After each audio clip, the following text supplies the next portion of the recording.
just do your... Well, we don't have the projector working, but yet.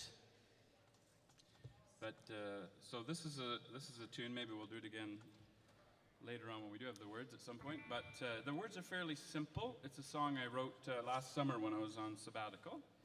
So you'll pick it up. We'll sing it through a few times, and you'll pick up the words, hopefully.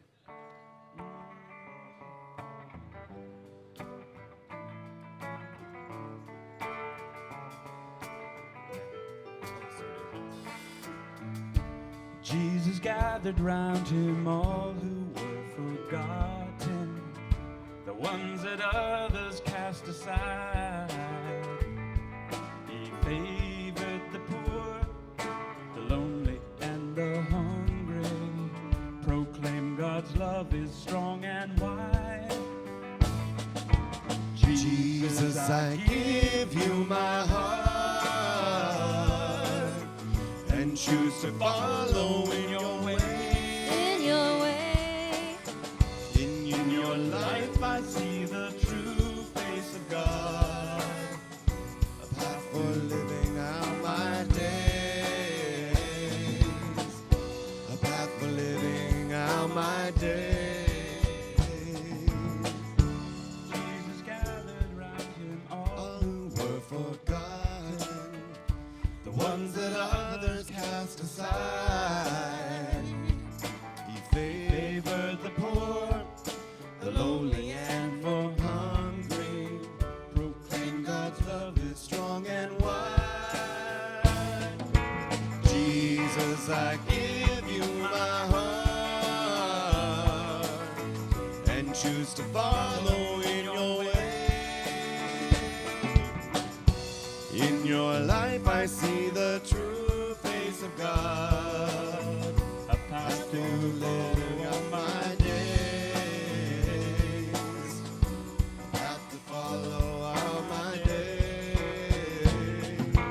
Jesus, I give you my heart and choose to follow in your way. In your life I see the true face of God, and a path for living out my days, a path for living out my days. Nice. Nice, Woo! Joe. Very nice.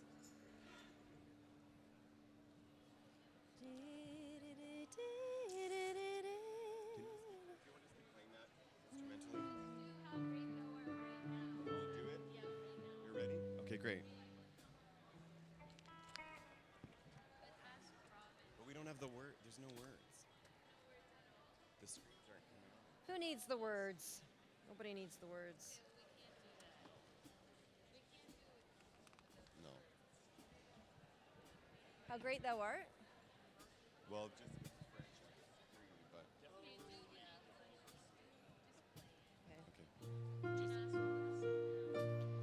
please make your way to your seats, please.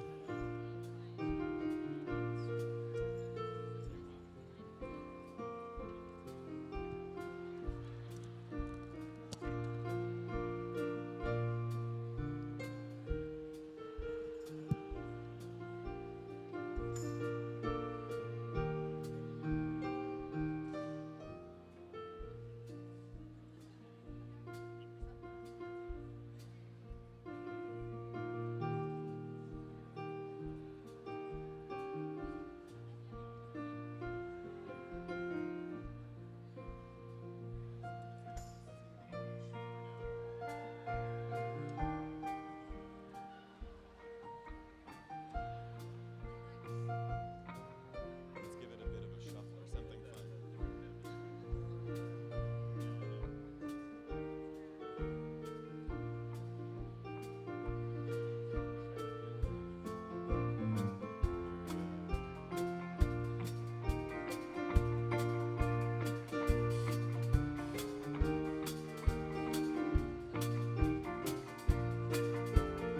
Hopefully you know these English words without the screens.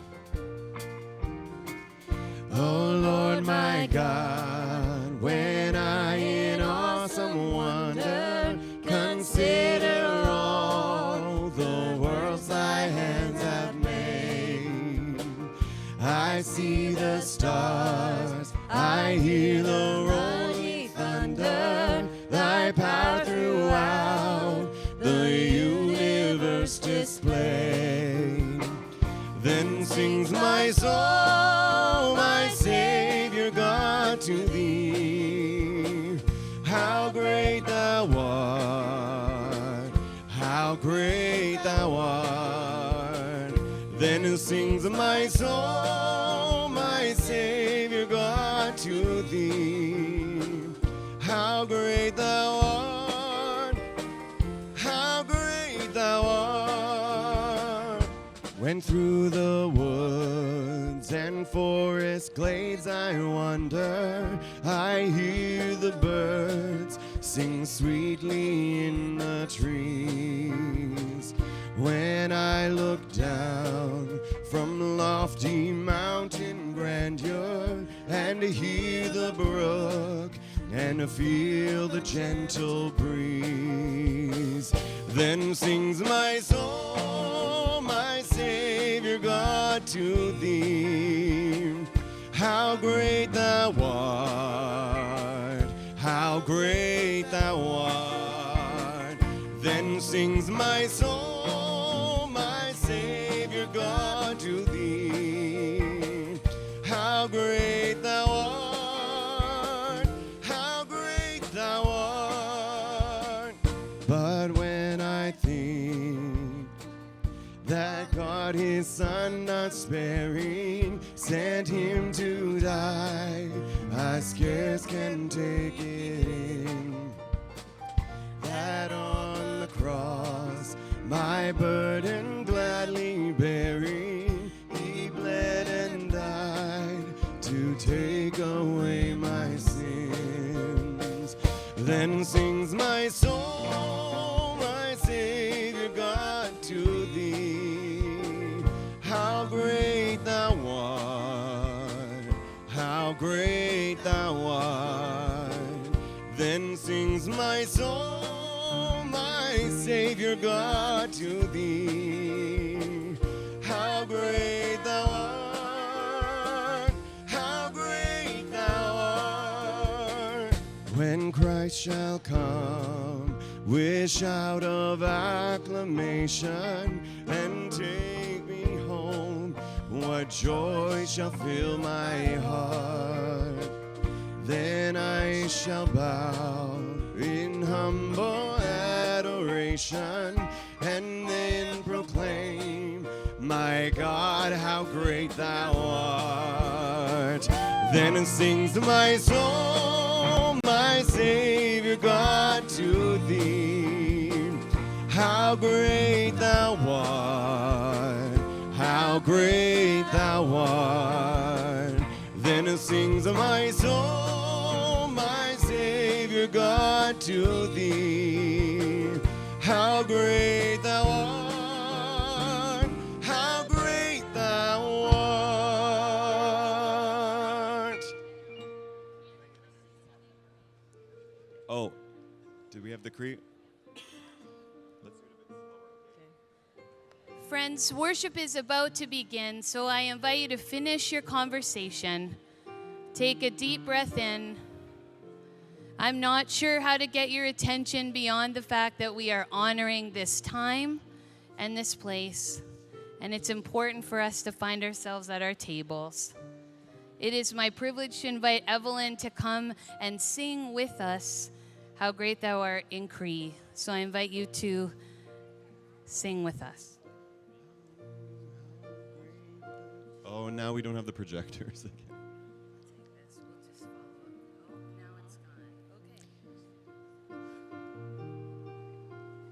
Here we go. So how about, oh, there it is. Here it's back now.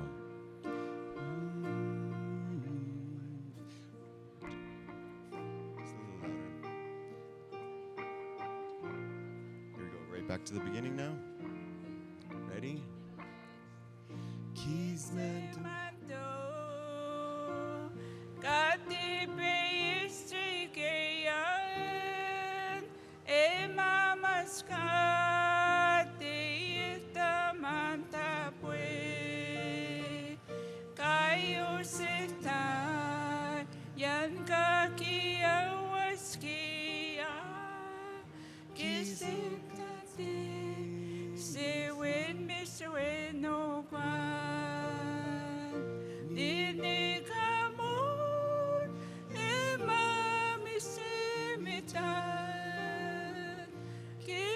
sai win, kiki sai win, nini kamon, ema misimita,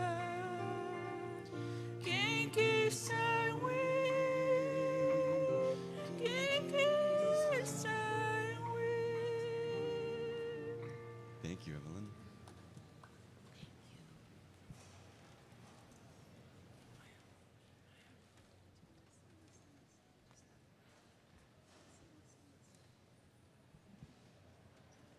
Bonjour mes amours. Je suis content de vous revoir ce matin. It's nice to see you. We are all one people. We come from one Creator. Thanks be to God. Nous sommes un seul peuple. Nous venons du même Créateur. Grâce soit rendue à Dieu.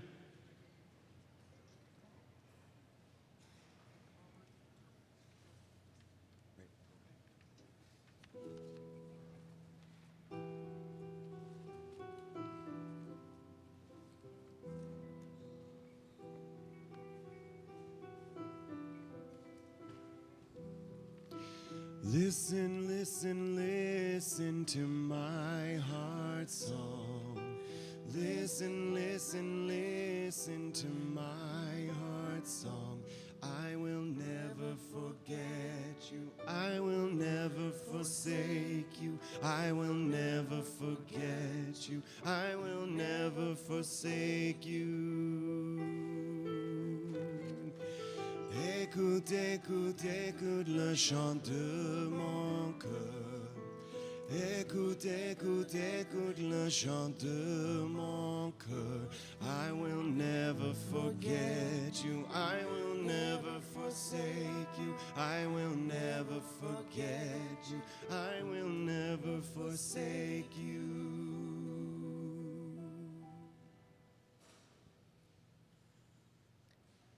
Let us unite in prayer, acknowledging the four directions. Yellow facing east. Are we standing? So I'll invite you to stand and then we'll do that again. Let us unite, standing as we are able, in prayer, acknowledging the four directions. Facing east, from the direction where light breaks forth, we praise you, God of all life. From a place of new beginnings, Jesus calls us to become like a child, giving us the capacity to believe in possibilities, both seen and unseen. May sparks of faith embolden us.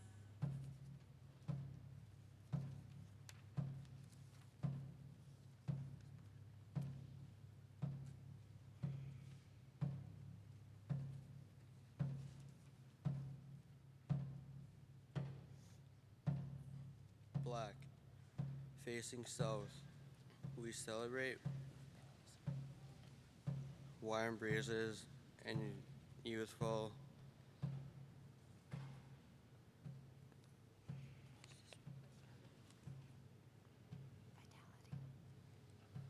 vitality.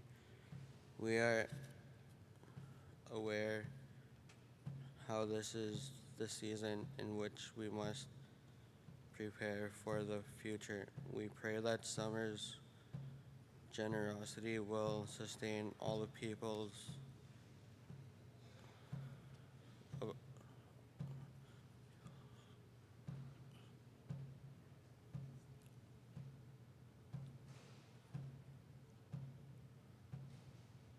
of the world in the coming winter.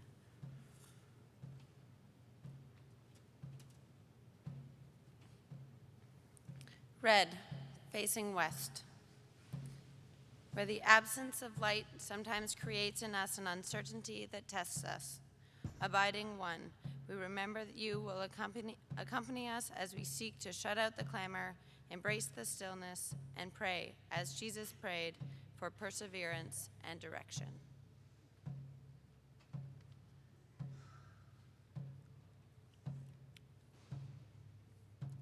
Facing north,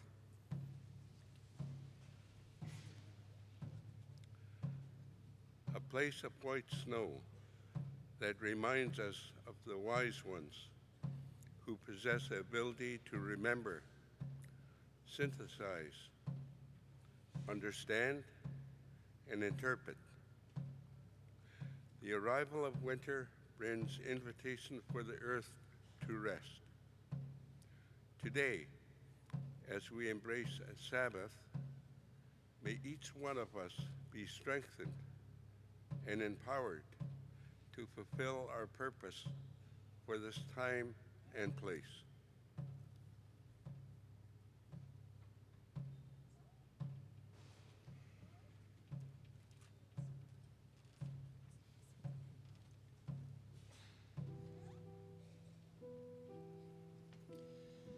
Écoute, écoute, écoute le chant de mon cœur. Écoute, écoute, écoute le chant de mon cœur. I will never forget you. I will never forsake you. I will never forget you. I will never forsake you.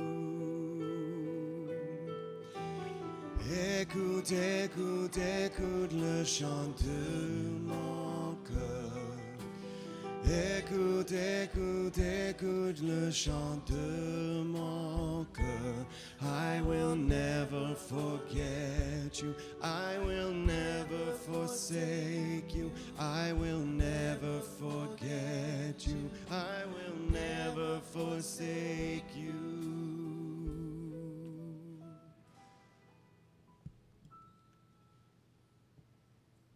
Please be seated.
Autres.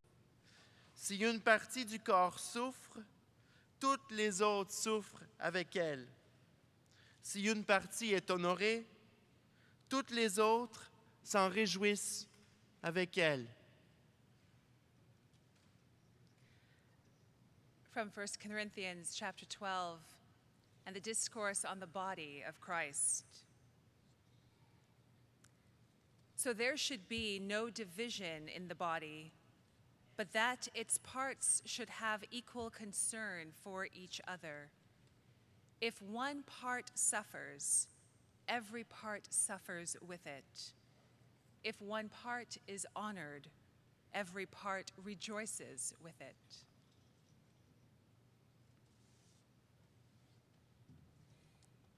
Good morning again. Good morning. As you know, Daniel and I are wearing many hats. We are not only rejoicing in co-leading worship with you, we are also acting here as intercultural observers. And we are delighted in the things we see around it. We are also sharing your concerns about things that we could do better. And this is a great moment to remind ourselves that even if we know that everybody is very well intentioned, sometimes we can steer back on the direction of really respecting our covenant and be inclusive. Daniel et moi sommes aussi vos observateurs interculturels pour vous pour nous permettre tous en tant que grande communauté aimante de continuer à honorer notre diversité qui a plusieurs facettes. Et nous sommes là pour célébrer tout ce qu'on fait bien et aussi pour se rappeler que rendu à mi-chemin, comme c'est le temps dans notre semaine, hein, aujourd'hui c'est mercredi, on peut faire des petites choses pour mieux arriver à notre destination parce que tout le monde est rempli de bonnes intentions, mais des fois, on ne s'en rend pas compte. Je pense d'ailleurs, nous allons vous donner quelques petits exemples. J'ai discuté avec beaucoup de gens qui sont très enthousiastes avec la présence que nous donnons aux Français cette semaine dans notre rassemblement. Il n'y a pas que les francophones qui s'intéressent aux Français, il y a aussi les francophiles. Sometimes we have an opportunity really to voice what is our reality and to share it, and we're so enthusiastic that we don't really realize that in wanting to express ourselves, we can become exclusive. And in expressing our joy with the presence of French and the and the challenges of being francophones in the United Church, well, some of us might have unintentionally excluded some people who wanted to join us. Some things might have led people to feel like we were saying, well, okay, you might be interested in French, but you're not a real Francophone. You were not born Francophone, and you will never be. We have to be careful of not saying, nous les francophones, nous les francophones. Oui, on peut s'exprimer, mais il faut faire attention parce qu'il y a des francophiles qui aiment le français. Il y a même des gens qui m'ont parlé qui ne connaissent pas le français, mais qui ont l'intention de commencer à se joindre à la cause parce que leur cœur a été touché. Alors, il faut se surveiller pour ne pas être trop exclusif. Il faut être inclusif, il faut s'ouvrir le cœur. Another example, friends. We were so jubilant and excited to begin our work yesterday in the commissions. And it was wonderful that we wanted to leave this place and pilgrimage in order to do that work. But we headed straight for the stairs. And for some of us for whom that may have been more challenging, but who also had the exuberance, desire to do the work we may have wounded, let us consider that it is as good to walk slowly together than it is sometimes to walk quickly. Pardon me, let me change that again. Let us consider that it is better to walk slowly together than quickly alone.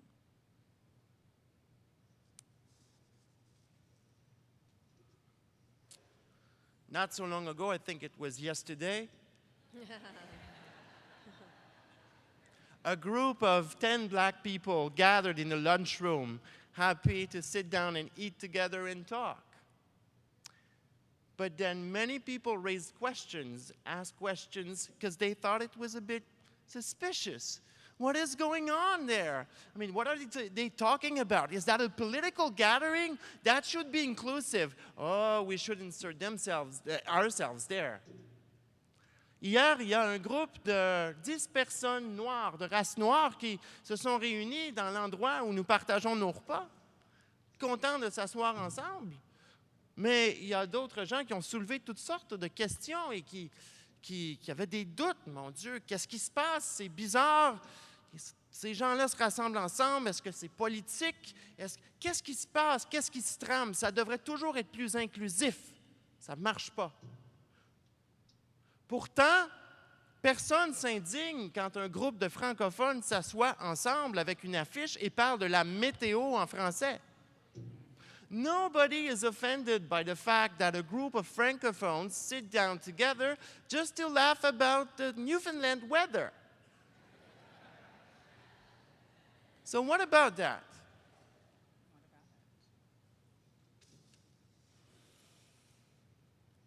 We are trying something new together, church. This is a living and evolving experiment. We are on the journey to be as the kingdom of God, diverse and different peoples. We have observed that we sometimes are better able to be our best selves when we breathe. When there is anxiety, when there is tumult within, it can be more difficult to pay attention to these better practices. Yesterday, today, and in the days ahead, you will experience more of the anxiety and internal chaos as we wrestle. But let us know that we are held in the company and in the arms of a God who breathes with us, in us, and calls us to be our best selves. We acknowledge those feelings you have today, and we listen to our heart song, knowing that the pulse of Jesus who walked in Nazareth, you share it. Etienne and I share it. We all share it. We are one. Let us live as such. Please let us stay seated and sing together 3 times. Listen, listen, listen.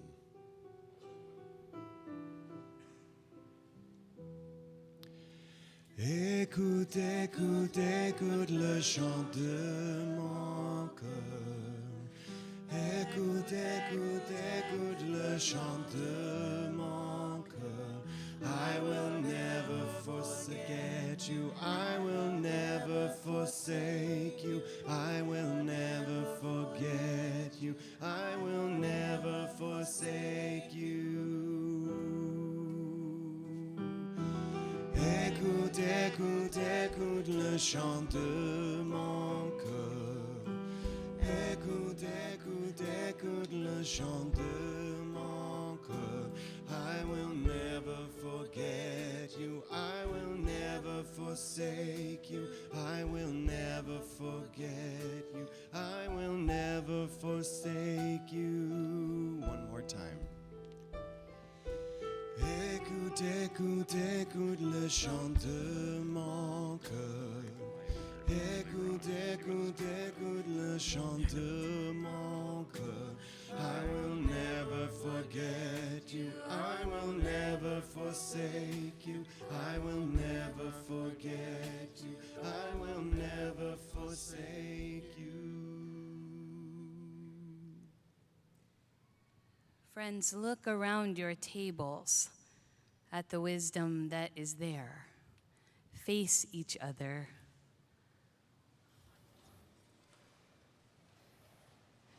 And as we enter into the covenant again, we'll do the actions staying seated. You'll hear the words in English and French and Tamil, and you'll find yourself there. But connect through your eyes to the circle that holds us together.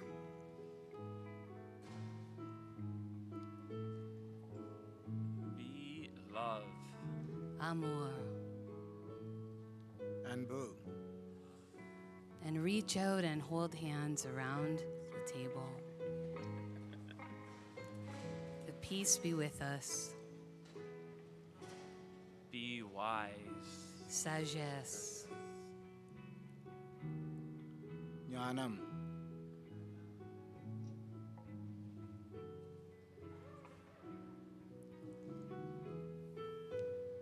Be respect. Respect. Madipu.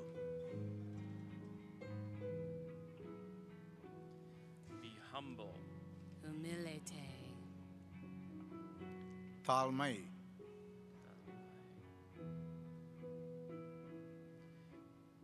Be truth. Verité. Tipun mai.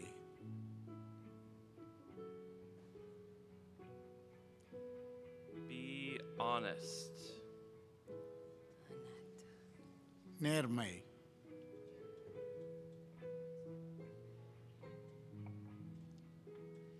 Be brave. Courage. Thairiam. And all the people said, Amen.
Good morning, friends.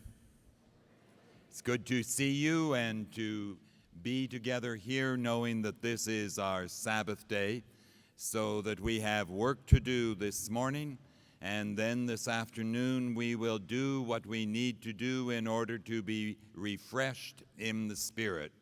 I'd like to invite Fred from the Business Committee to share with us what's on the agenda.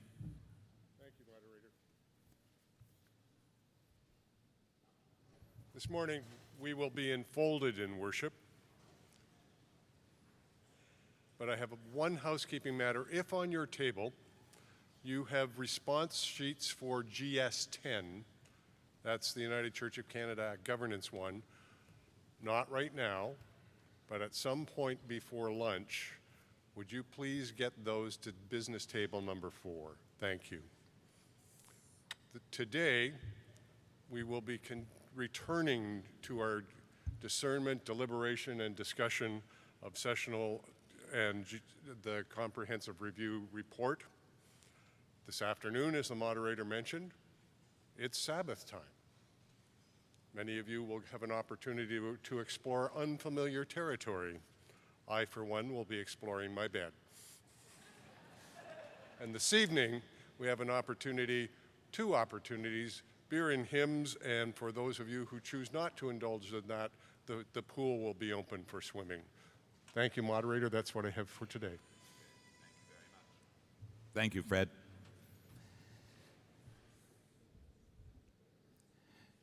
So, microphone 3 before I say anything else. Moderator, my name is Joey Dearborn. I represent the Conference of Manitoba, Northwestern Ontario here. Yesterday, while I was in commissions, I did a little bit of math, which, if you know me, I don't like doing math. I went through my workbook and discovered that there are still 21 plenary proposals remaining. If you go through the plenary time, you'll find that there's about 16 hours of plenary time remaining. The math doesn't add up to me that we have enough time in plenary to do the work that's before us. And I've yet to see a work plan that shows me how we can get the important work done that remains. And I'm very concerned that out of those 21 proposals, there will be very important work that we will not have the opportunity to deal with. I'm not sure how those concerns will be addressed, but that's how I'm feeling this morning. I appreciate you raising that, Joey. Clearly, we have a great deal of work that we need to face.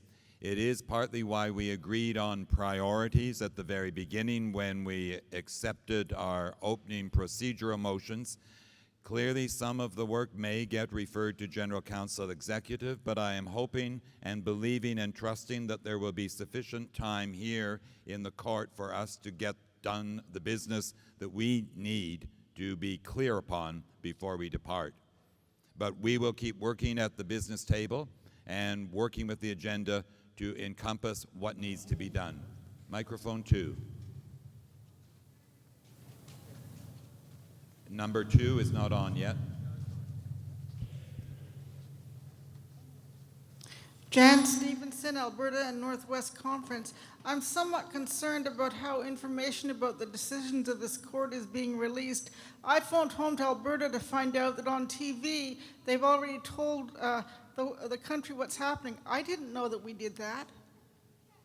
Is there something confusing here? That decisions have been made that we don't know about but have been broadcast? The only word I can offer, Janice, is that in fact work was made and done in the commissions, and those commissions worked right through until supper. So there has not been a gathering of the full court in order to share what actually did happen, and that the media are completely free here in a public meeting.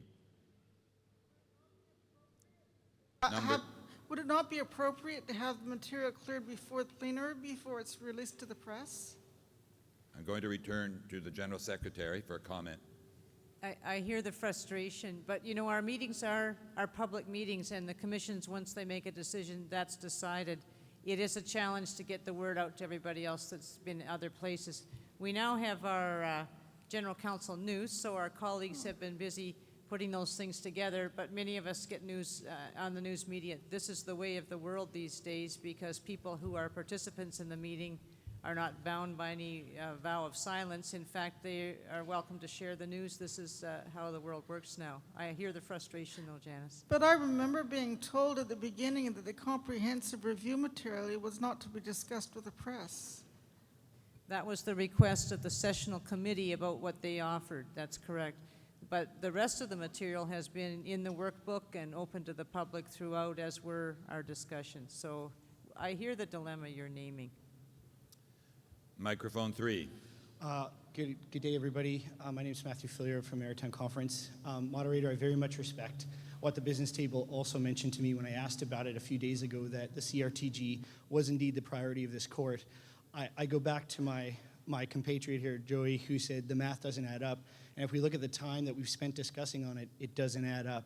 So if it's the priority, why is the lion's share of our time not being spent on this issue where we've got pastoral charges who are suffering, who are looking for questions, who expected this General Council to be a meeting of the minds and hearts of the United Church of Canada, to really bring solid solutions to them about these structural issues, which we're all thinking about. That covenant does not just extend to these table groups, it also extends to have courage and be brave to our pastoral charges who have called us to be here, not simply for fellowship and the joy of being together, which is very important, but also to come and to live out the gospel and to do this work that we were mandated to do. And so I love this General Council. It's my first one, but I am very much torn right now that we're not doing the work I feel like my pastoral charges have sent me to come and do. Okay. So let us get on with it. I want to make just a couple of opening comments. In some ways they relate to the comment made by Jan at Mic 2. We did have work yesterday done in commissions. I know that the commissions in some cases found the amount of work that was on their plate to be excessive in terms of the time that was allotted. There is never enough time in the commissions. Ironically, there was half an hour more than originally allotted. So some of that work will be referred to General Counsel Executive, but my understanding is that the important material was more or less dealt with. The second thing is that commissions are acting on behalf of all of us. They have the power to make decisions, and the decisions that they make may not always be ones that everybody in the court agrees with. Some of the material we in the United Church deal with has been controversial, and that is always what the media and the press will pick up and immediately flag. And so as a court, we need to recognize the diversity of opinion here. I was struck by the reading that from 1 Corinthians 12, that when one part of the body hurts, we all hurt. When one part rejoices, we all rejoice. We need to be careful, loving, prayerful, and gentle with each other, recognizing that the decisions we've made have been made faithfully, but represent not necessarily the opinion of everyone here. We need to be in discussion and to live into that and to be gentle with each other. The second thing I want to say concerns our immediately following conversation about the CRTG. Joey pointed out we have 16 hours. That is 2 solid work days out of the 2.5 days that we do have. So there is a fair bit of time. Yes, there are other proposals and actions we need to take, but there's a fair chunk of time. We did some good work yesterday. We have a couple of hours this morning. What I would like to remind the court over and over is that our call is to decide more or less on the broader principle or the higher decision. There's always a temptation to try to work out all the details, and we are not going to be successful at working all the details. Sometimes we even slide into wordsmithing, which is creative and fun, but not always helpful in terms of moving along. I also recognize that it is not always easy or clear to determine what is a small detail or what is a key principle. So, for example, our discussion yesterday about living in covenant, having a covenant, and assessment looked like we fussed a bit about wording, and yet we were addressing a key principle about accountability and oversight. If we are moving in a direction of 3 courts, i.e. not having presbytery, then the question of oversight and accountability was a key one. It seemed to me that through our proposal system, we did redress that and lodge it in relationship and covenant between community of faith and regional council, if that's going to be our final decision. I lift that up only as an example of trying to distinguish between the detail and the larger issue, so that when you come to the mic, be clear that what you're addressing. Can you live basically with the proposal in front of you? And are you then trying to raise an issue that says, actually, I could not live with this, I could not support it, and therefore I am suggesting this change. If it's simply to rephrase or to make a minor addition that might be implicit, then think carefully. This is not to stifle discussion at all, but it is trying to help us be clear about our task. Okay, that's, I think, enough. Do you have anything else to add to that? So I bring us then to the ongoing discussion of the proposals. Yesterday we left off. We were working through the sessional committee report. We had finished page 2, had moved into page 3, and we were coming now to governance and administration. And you'll notice that there are 4 points that are there, primarily coming from the CRTG report, with one addition, the underlined cooperation with the regional council. That's what we're going to be focusing on at the moment. And I'm going to try something. I want you to have a quick look at it, and then I'm going to say, are we basically in favor of saying, we can live with this? And if so, then I'm going to suggest that we move on to the next section, spiritual life. If we have a significant number of cool cards saying, no, I can't live with this unless there are a significant change, then we'll have further discussion.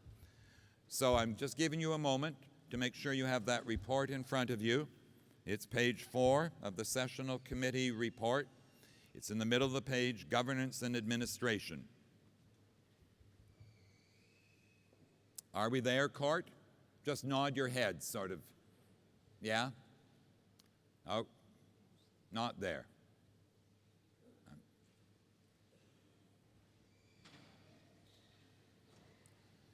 Okay. Your cards. Are we warm to saying, we like this, and we can move on? Or are we really concerned? Okay. I would say that primarily we are warm. I see about 4 or 5 blue cards, and believe that they may, in the ensuing discussion, be able to address that. But I recognize microphone 2. Alan Buckingham, Alberta Northwest Conference. I have a related but potentially separate question, and that has to do with the fact that the sessional committee took the college and reintegrated into the structure that we're going very carefully through now. But we haven't had the broader discussion of how this court feels about that. And I'm just afraid we're going to spend some time going through details of how that all works together and then decide we don't like that. I very much appreciated yesterday when you took us into, do we want 3 courts or 4 courts, and had that, are we good to discuss that? And I feel like we missed the boat almost doing that about the college. So I'm just raising that because I have this fear that we're going to work on details and then scrap them later. Okay, I appreciate that. The Business Committee has talked about it, and you're right, there's that potential for the overlap. I'm hoping that we will be able to address it in the larger issue before we start working out all the details. So I'm coming back to governance and administration and looking and saying, I think we're ready to move on. Okay, Daniel? Please don't just wave a card, come to the mic at this point. Daniel Reed, Bay of Quinte Conference. My struggle with the governance and administration section. Can you speak right into the mic, please? Is the question of cooperation. It's still unclear to me what that actually means. And as Mint raised yesterday, who actually has authority? Is it the community of faith that has authority to buy and sell property, or the regional council? Okay. Do you have a suggestion that might clarify that? I hear you saying I'm concerned about cooperation, and what does it mean? No, I don't have a suggestion. Okay.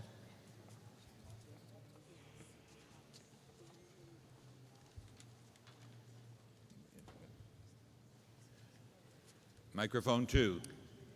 Larry Doyle, Bay of Quinte Conference. Just on this matter of cooperation, it's going to come up several times.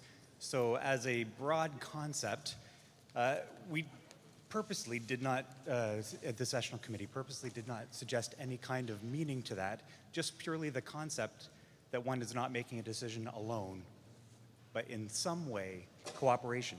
We can decide later what level of cooperation is needed, but the principle of that a group cannot independently make a decision, but rather is in dialogue with the wider church, that's all that is trying to say.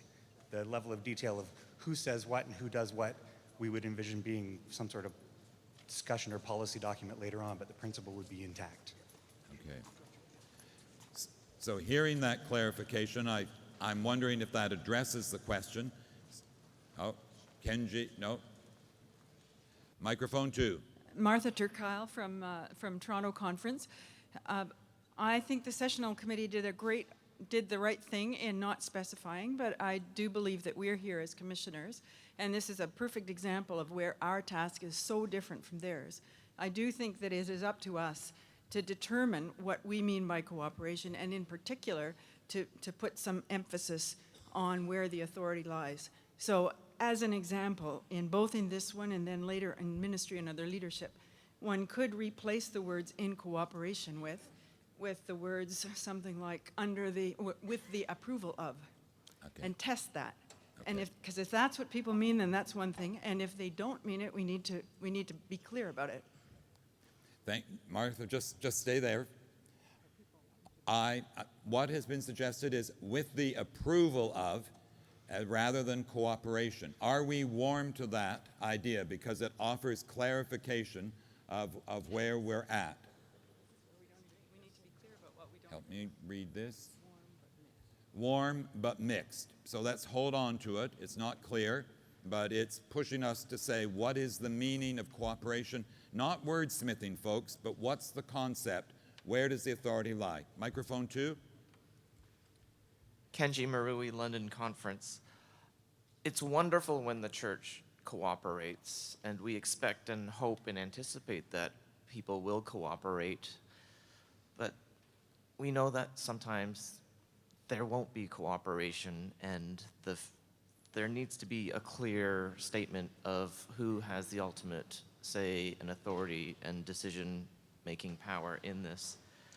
I heard from the comprehensive review table that we were really trying to emphasize giving power and autonomy and authority to the communities of faith. That was very clear in the conversations that were raised in the consultation, and so that's why that material came out the way it did. Okay, thank you. Microphone 2. Carol Kunde, Bay Quinte Conference. Why not just take out the 2 words in cooperation and just with the regional councils?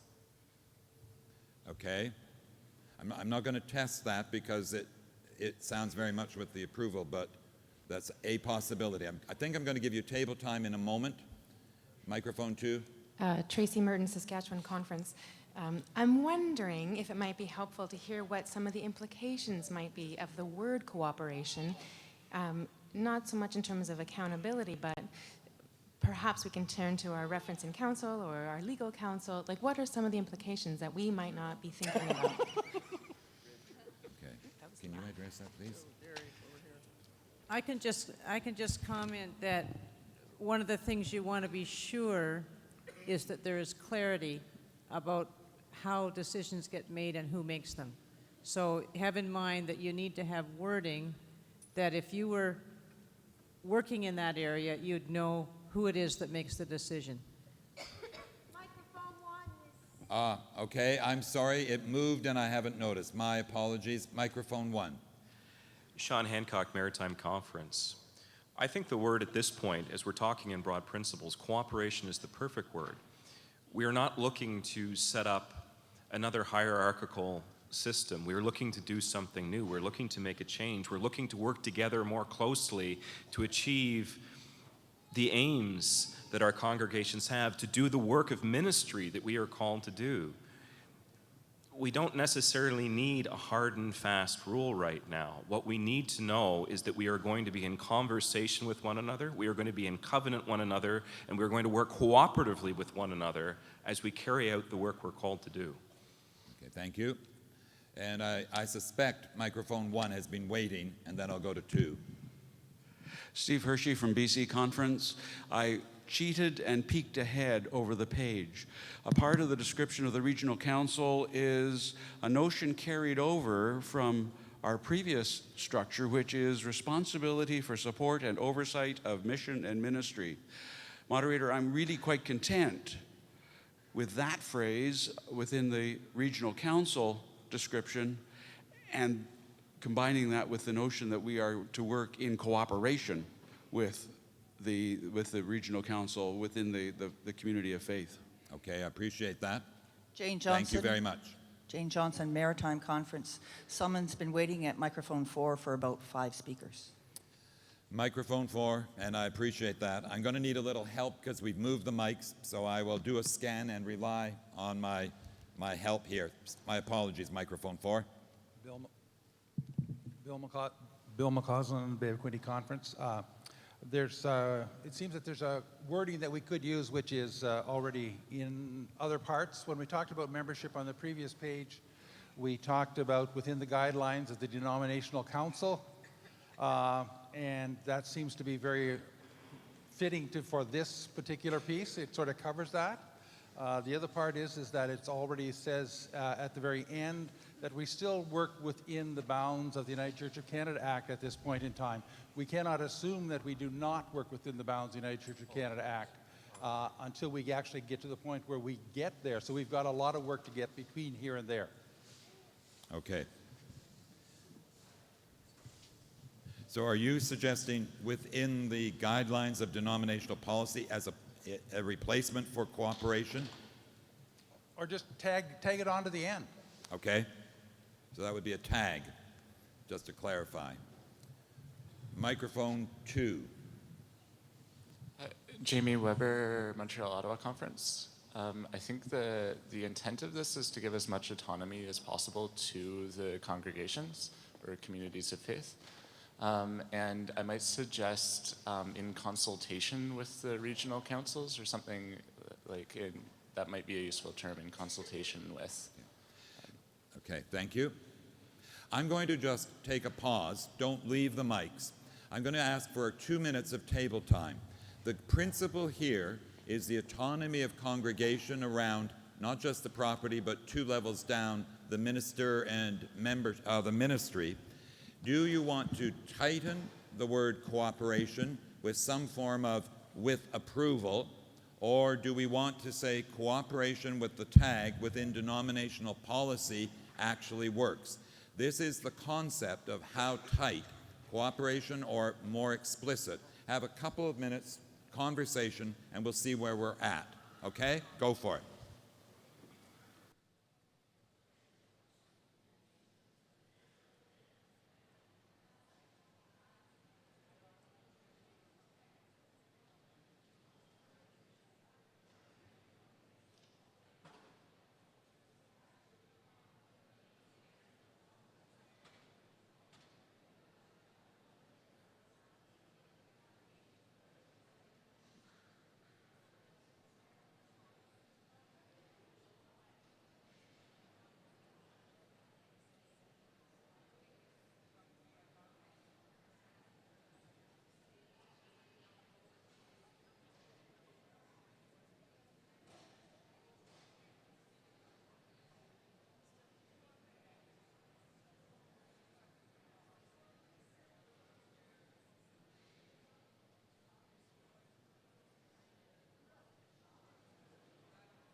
So I'm going to suggest we add that because nobody else has said that, other than you now. Which, He said that. oh, did he? Oh, the guy. Said within the Okay.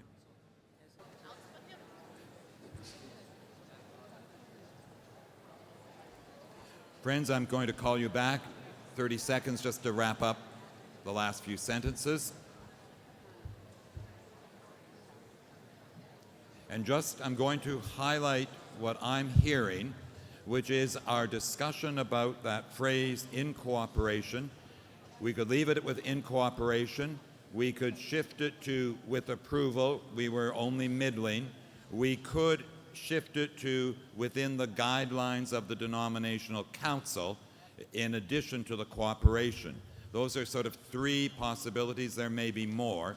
And remember, this is the key thing of the accountability around property, and we'll find it again with ministry. Microphone 2. Mr. Moderator, Matthew from London Conference. Mr. Moderator, every morning and a couple of times during the day, we repeat 7 Anishinaabe ancient teaching words. And then as soon as we move into business, we make sure we forget them real quick. When are we going to trust one another? We are not going to make boilerplate here. If we sit here from now until Saturday morning and do nothing else, we will not have all the nuts and bolts tightened right down. That's why we have excellent lawyers. But what we can do is to make a flexible document that will work and that we can fine-tune with experience. But if we're going to sit here banging out boilerplate, it ain't going to happen, folks. So let's go back to trying to not just repeat those 7 words. Maybe we could try living into them, just as an experiment. Thank you. Microphone. Now, I have no idea who was there first. Microphone 1, and 1 and 2, and then we've got 4. Sean Hancock, Maritime Conference. For those who are nervous about this, and I, with due respect to the last speaker, I think trust is in fact what is needed at this point. These things are already spelled out under limitations. It already says that the policy set by denominational council on membership, governance, pastoral relations, property, and any other area within the authority of the denominational council is subject to oversight. In extraordinary circumstances, the regional council can step in. It's already there. We don't need to add it back. What we need to do is stay in conversation with one another, to cooperate with one another until such time as we can reach a decision together. We need to work together. Okay, thank you very much. Microphone 2. Good morning, Alex Van Kazel, Toronto Conference. We were talking about how at my table, when you say you have to get something approved, it sounds way too harsh. So we came up with that for buying, selling, leasing, and renovating community of faith property, you can do that after consultation with the regional council. And we thought that because then you are able to get the wisdom of the council, but you are still able to make your own executive decision as a community of faith. Okay, so the next possibility then is to add another one, would be in consultation with. Yes. After consultation. After consultation. After consultation. Okay, I'm not going to test that yet. I'm going to hear a couple more from the mics, but can you hold that? Microphone 4. Sue Broderick, Alberta Northwest Conference. Our table talked about it, and really we feel there's certain pieces of work that have, as you say, rules and guidelines.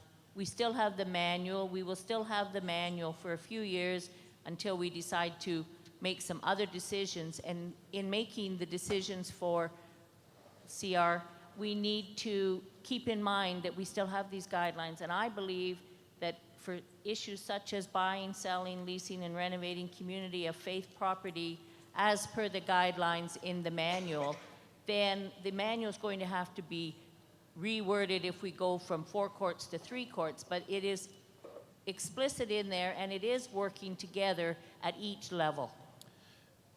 Thank you. What I'm hearing then is cooperation plus within the guidelines of some phrasing that balances it. But Mike 1, thank you. Kate Crawford, London Conference. It occurs to me that there are several key changes that the comprehensive review has lifted out of the conversations that they heard across the church that are world changing for us as a denomination, and I think we've smacked into one right here. It is who owns the stuff. If a congregation wants to pick up its toys and leave the play box, do they get to take the building with them? That's what we're discussing. I think it was revolutionary that the comprehensive review team listened to the communities say, we don't like it when the United Church keeps our building, and they said, okay, let's change that. The question we're debating as a court right now is, do we value holding property in common for the denomination, or are we going to walk away from that principle and allow congregations rights that they have never had over their buildings? And yes, it's caused a lot of trouble through the years. I, for one, love living into the Acts 2 directive, which is that they held their goods in common so that those resources could be shared with others who need them. If we lose that, we have changed this denomination. Thank you very much. So what I'm hearing out of that is something that says cooperation, and you would add within the guidelines or something like that that makes it clearer that it needs more than just cooperation. Number 2? Janet Jones, Toronto Conference. After looking at it, I prefer the in cooperation at this point only because it is referred to later on in the document, but also it gives us some space if there's something we haven't thought about yet. It's that defining factor for me. Okay, thank you very much. Microphone 4. Max Martin, Maritime Conference.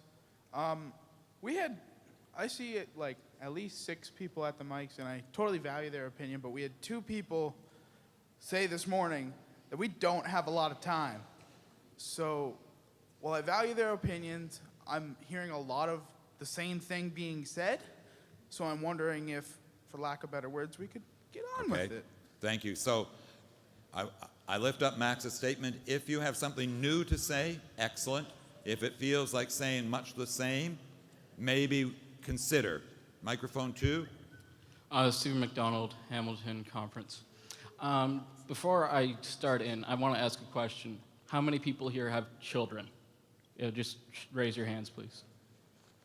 Okay. The way I look at this whole comprehensive review is it's a new body of Christ, and it's like we're trying to plan its education before it's even born. So why don't we let it be born, make the mistakes, learn from them, evolve, become what it's going to be? Like, I don't understand why we're arguing about this. Okay, thank you. Microphone 1. John Snow from All Native Circle Conference. I would like to share with the Assembly that these are the issues that are before First Nation people today in land claims, in dealing with property issues. And what the United Nations Declaration has said is that they need to consent, they need approval, they need a consultation process. So far, Canada hasn't signed that, but this question is going to keep coming up before us. So First Nations are saying we need the consent. We have to consent and approve to these things. So I would say in a property sense, you want to be consulted as a church or as a group that's involved with the property. You want to be consulted and you want to approve that particular transaction. That's what First Nations are saying. Thank you very much. Microphone 2. Heather Leffler, Hamilton Conference.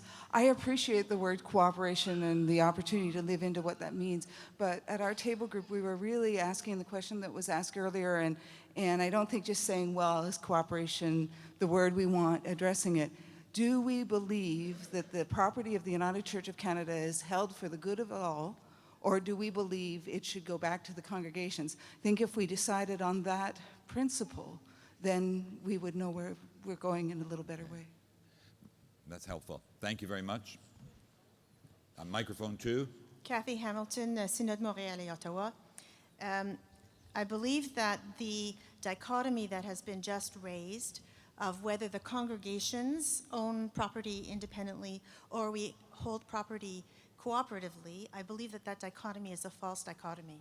The polity of the United Church is that we hold property cooperatively, and that what this is saying is that the individual community of faith can do what it decides to do after consultation within the polity of the United Church, which is that we hold property in common. So they can't take their choice because that is not the polity of the United Church, and that's not within their bounds to make a choice. Thank you very much. Microphone 2, and then I'm going to, microphone 5. I appreciate that. And then I'm going to recognize 2, and then I'm going to test the will of the court. Microphone 5. Gordon Bar, Hamilton Conference.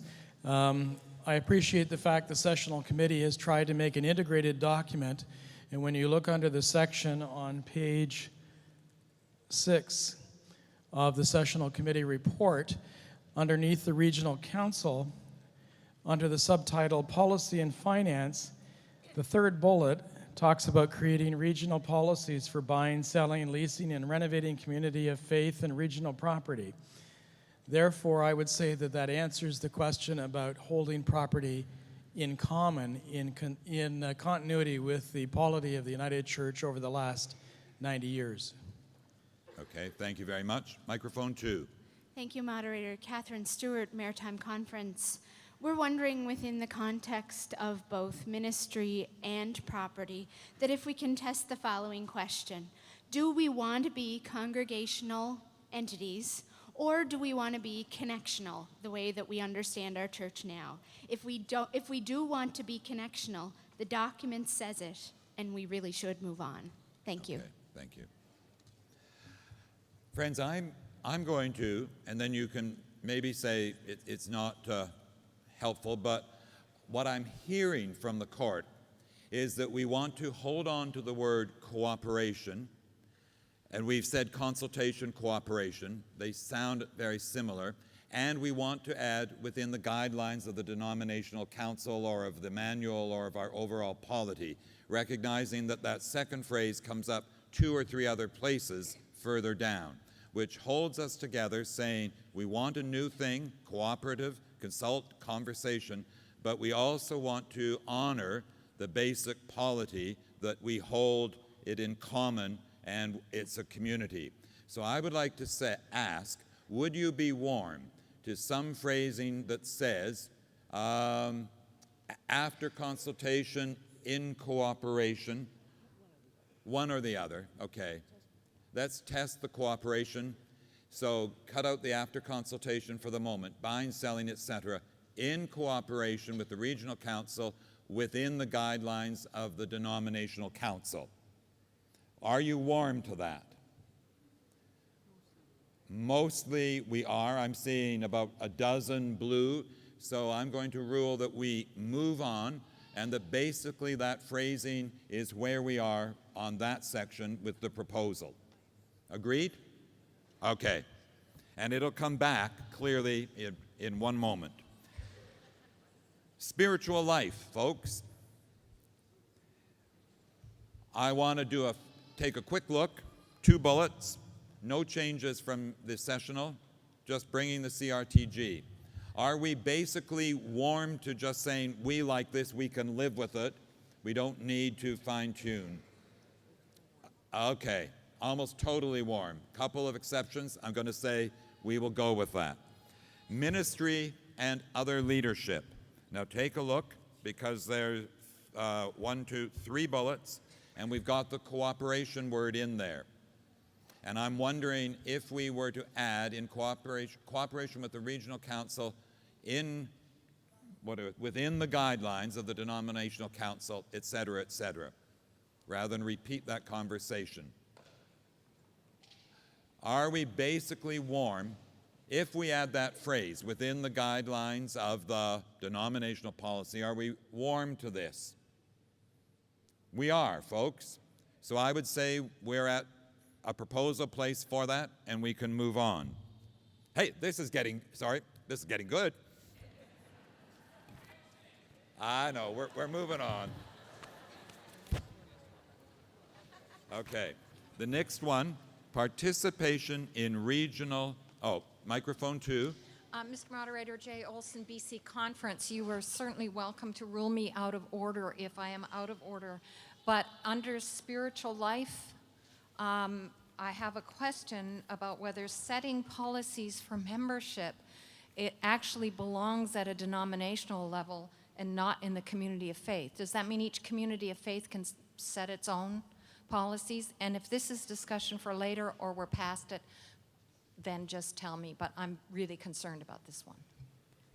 I think that's picking up that the current practice and what's anticipated in the work being done about membership is that there's a place both at the local community and in the denomination. So that, again, it's within denominational policy, but that they would then decide how they determine who's made their profession of faith within their congregation or something like that.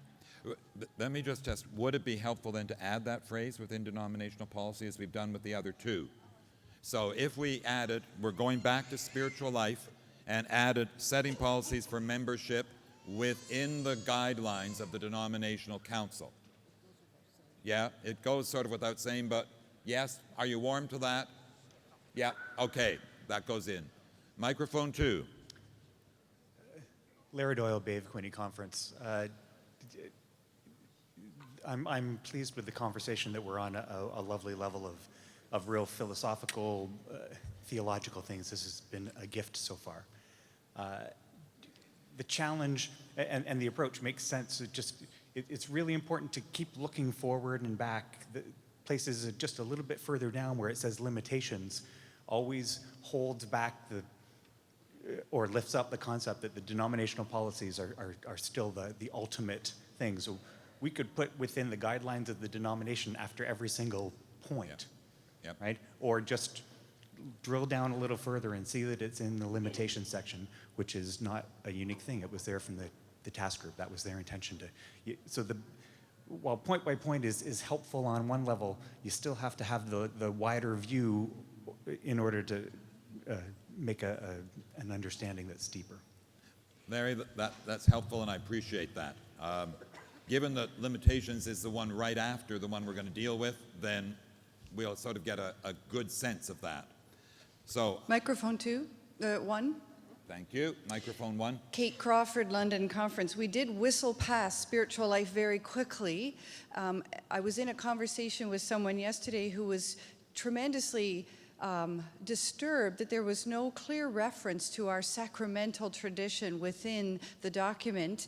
And it occurs to me that we might be able to add that in under this section with a third bullet after setting policies for membership, after helping members deepen their faith, adding ensuring the proper administration of the sacraments. Okay, I hear that. Would we be warm to that? It feels like clarification, not a contradiction, maybe spelling out what I would think is implicit. I'm seeing some blue, but the majority say, yeah, let's go with that. And I'm going to say we'll add that. And I think that goes back to Larry's point, though, within denominational policies. Denominational policy says it's got to be sacramental, but we put it in that section. Okay. Thank you, Kate. Participation in regional and denominational life. Now, I want you to take a look carefully here because there's been a lot crossed out and something added, which is a more general statement where the cross-out did the details. You'll notice that the cross-out actually said that the community of faith would choose, et cetera, et cetera, et cetera. So, this, I think, needs a bit of discussion because I don't think I want to test whether we're ready to just roll. I'm looking for anybody at the mics. Now, do we want to talk about the denominational? Microphone 2. Mr. Moderator, it's a pleasure to be able to speak with you without yelling. The concept here that is changed is that we, the communities of faith, we were trying to connect the communities of faith more closely with the denominational life of the church. And so asking each community of faith to have a representative at the denominational level was an attempt to try to bring the issues that are raised on this kind of floor into the life of the local community of faith. If what this the change here suggests that they would have representation on the regional council only, and that continues the distance between the life of this floor and the distance between that and the life of the community of faith. Okay. So that was the problem that we were trying to solve by asking each community of faith to have representation here, and that concept has been changed. Okay. Kathy, I want to say thank you. That's helpful lifting up the actual concept that is being changed. It seemed like there are two things. One is members to the regional council, and the other then that just got eliminated, members to the denominational council. So hold that in your mind. Microphone. Okay, I'm going to start at 1 and 2 and 3. Thank you. Heather Sandylands, Manitoba, Northwestern Ontario, and not coincidentally a diaconal minister. And I raise that up because my concern with the way it is who would fund to have people go to the regional council? Because if we're talking about communities of faith that are outreach ministries, or if we're talking about micro churches with members of less than 20, they won't be able to do that. So my concern is that their voices wouldn't be heard. And I'm wondering if we might want to add a word that says with shared funding or sharing the cost of this happening. Okay. Thank you for that. I'm going to hold on whether we would test that, but the concept of the shared funding and the cost, just hold that in your mind and keep it on the table. Mic number 2. Erin Todd, Manitou Conference. What we heard on the sessional committee, and I thank Kathy Hamilton for lifting up what you were attempting to do with that, the model. What we heard from in several proposals is the concern that such a huge conference that would, or such a huge denominational council that would involve so many members, the effectiveness of decision making was a big concern, and just the unwieldiness of it, and also the funding, the idea that communities of faith would fund their people coming. So again, not the sessional committee's opinion, but we heard from several proposals in the church around Okay. just needing a more representative model. Thank you. Microphone 3. Or 4. Hannah Strong, Montreal and Ottawa Conference. I want to bring up what Kathy said. Is I understand that, I understand that we want to be a church where everyone gets a say, but the problem is we've already brought it up today many times. We always run out of time. No matter where you go, meetings go longer, the agenda's never stuck to, and we only have however many hundred people here. If we have representation from every single community of faith, I think we bog ourselves down in details. And again, it comes back to trust, is if we can't trust that, well, maybe my church isn't represented, but I think the church down the road will think of everyone. And so I think instead of fussing that, oh, well, not everyone is represented, is maybe for once as a general council, we can think of each other and bring it back to the body that, this finger cooperates with this finger. And we're all going to work together because no church is out to take down another church. Good. Thank you. Thank you very much. I'm going to turn to mic 2, and I just want to let people know that we've purchased a brand new timer.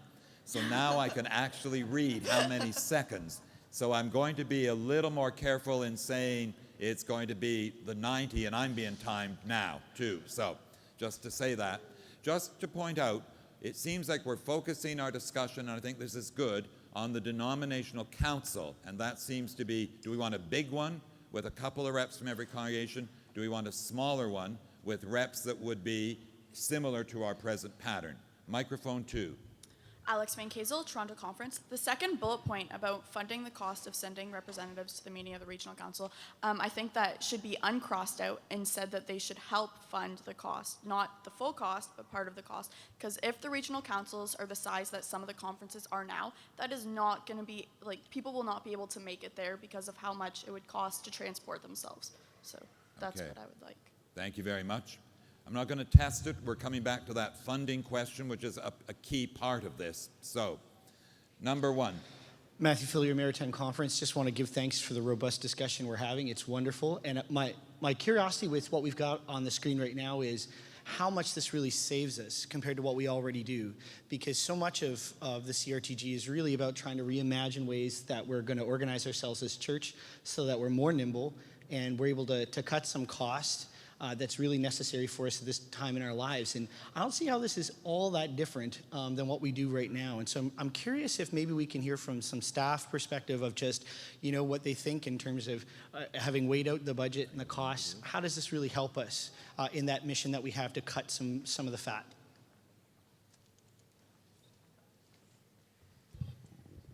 Thanks, Matthew. It's hard to be precise, but certainly I think the concept of those attending the meeting somehow having funding from the places they came from was an attempt to try to keep the large-scale meetings going, and as was recommended by the comp review, expanding the size of the meeting. It's hard to say where cuts will be made. We all know we've got cuts coming, and so what funding there'll be for upcoming meetings, it's just hard to be precise right now because there'll be choices to be made about whether we spend money on governance or spend money on staff who carry out programs, or whether we give grants to other groups whose work we want to support. Those are the kind of choices coming up. Now, I think microphone 2, and then I'm going to go to microphone 4. Thank you. I appreciate the help, by the way, stewards. This is helpful. 2. Thank you.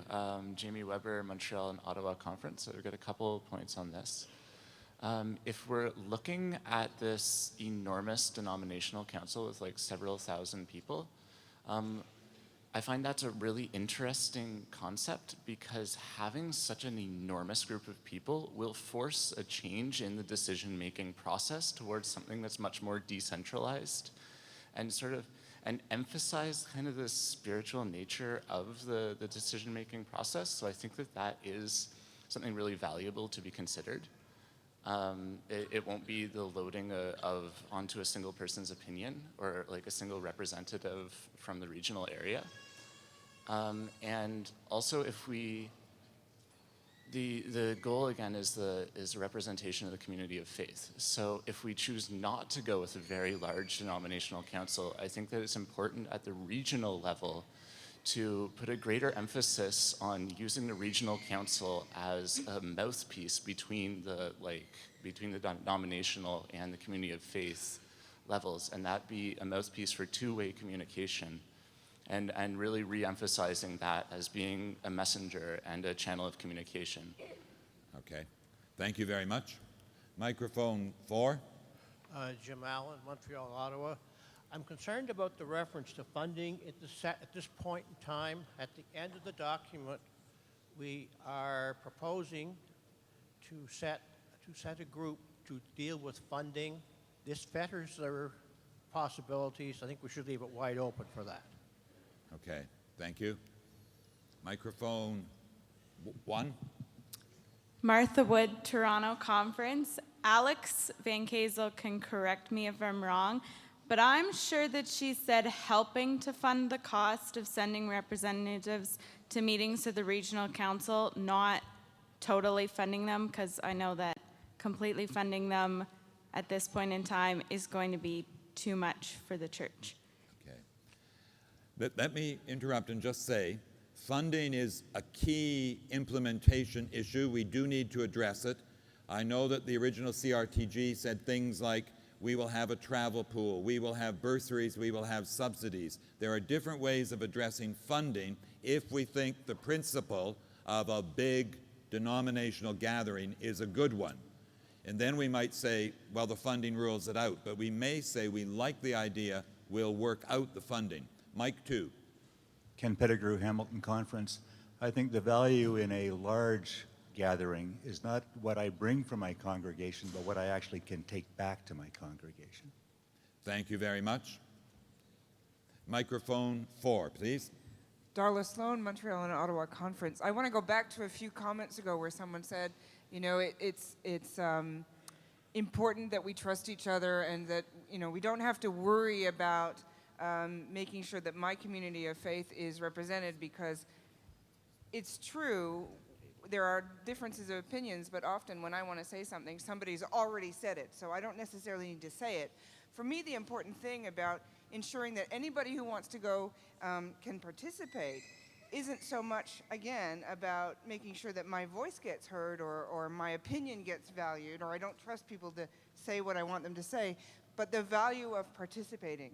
The richness that people bring, like all of these young people that get to come and we are all energized by them, and also what we bring to each other by coming together. So I want to make sure, not because I don't trust people, but because we are all richer for the participation of anybody who wants to be here gets to be here, whatever the size or whatever level of the court. Okay, thank you.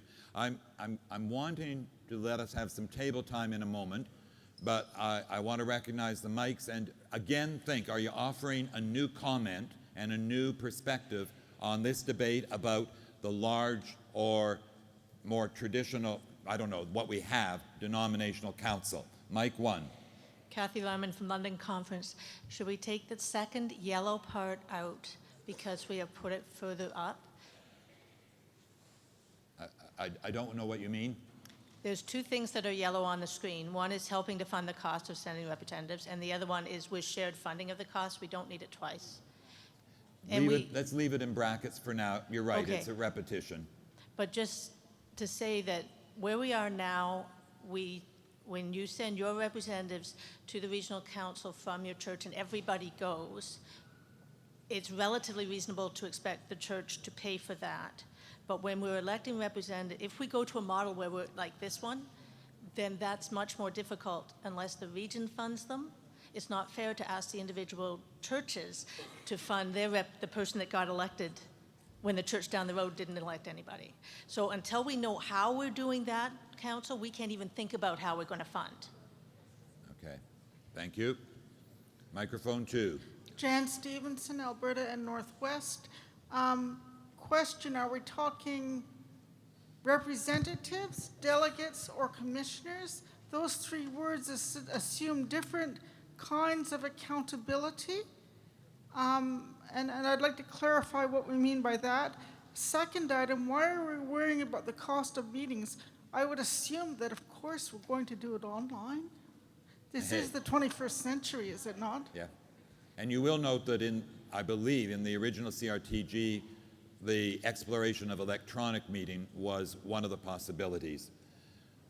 Microphone 1. Russell Mitchell Walker, a Saskatchewan Conference. Kind of following up with that, what I just kind of wondered, and maybe I'm hearing from some and from the task group report, that importance of the denominational, like congregational representation or communities of faith representation. And my first reading of that was it would just be untenable to try and do this with 4,000 people. But I wonder about an alternative of having a representative face-to-face gathering like this with or congregational community of faith representations online with some form of participation. And I think that we can trust, we don't need all the details of how that would work and whether they're voting or corresponding members or whatever. We can trust those who are implementing to work out those details, but that's a possibility that I wonder about. Okay, thank you very much. Microphone 2. Kenji Marui, London Conference. I've been in this church long enough to know that there is great suspicion of this august body at the denominational level. I hear lots of the Toronto-centered agenda of the national church. And in a model such as this, where every community of faith has a representative or a voice in the room, I think that would do a lot to bring the voice of the rural church and the small outport church and kind of counter that suspicion of centralized urban, suburban agenda. Thank you. Microphone 4. And again, I'm wanting to say, make sure it's something new and keep it short and sweet. Planning on it. Max Brent Maritime Conference. The fact of the matter is, the whole comprehensive review is talking about saving money and trying to find a spot, A, where thousands of people can meet, and B, where are we going to sleep? Because that's going to cost a lot of money too. So I think the online route is the best route because it would cost a lot of money for thousands of people to meet in one spot. Yep, thank you. Microphone 2. No, microphone 1. Thank you, moderator. Martha Turkile from Toronto Conference. I think it would be helpful to have table time on this question. Very big meeting of the denomination or not very big meeting. And I personally would like to thank the CRTG for giving us a very new possibility, something we've never thought of or tried before, but we do know that lots of people meet in groups of 5,000, so we probably could.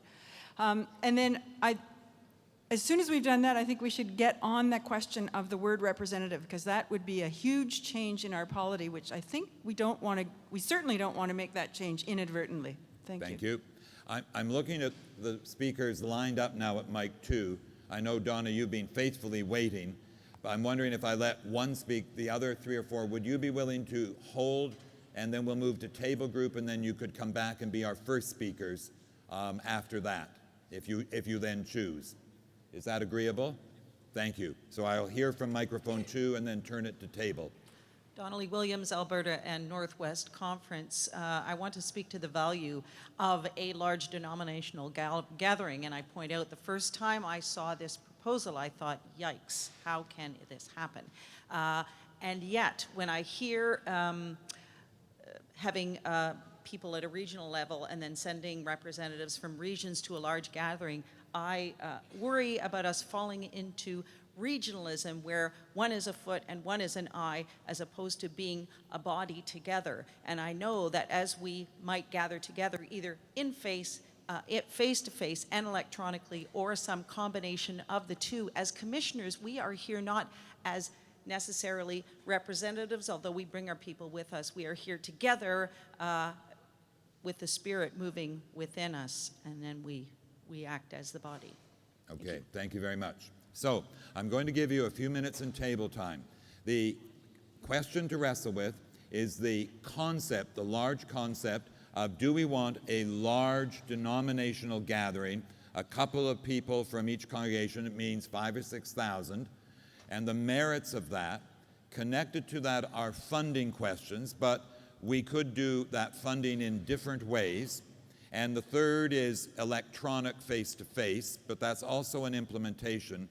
And then the fourth question was, we would need to return to delegate representative commission, but assume we're going to get to that. What we're really looking at, is it a good idea, or really should we stick to something like what we have now, of reps from the regional councils or conferences or whatever, and they gather, around 400 of them. So take a couple of minutes and see where you're at.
I'm going to give you just another minute, so finish up your conversations as you can, please.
So friends, I draw your energy now, please, back to the full circle and finish up your table groups.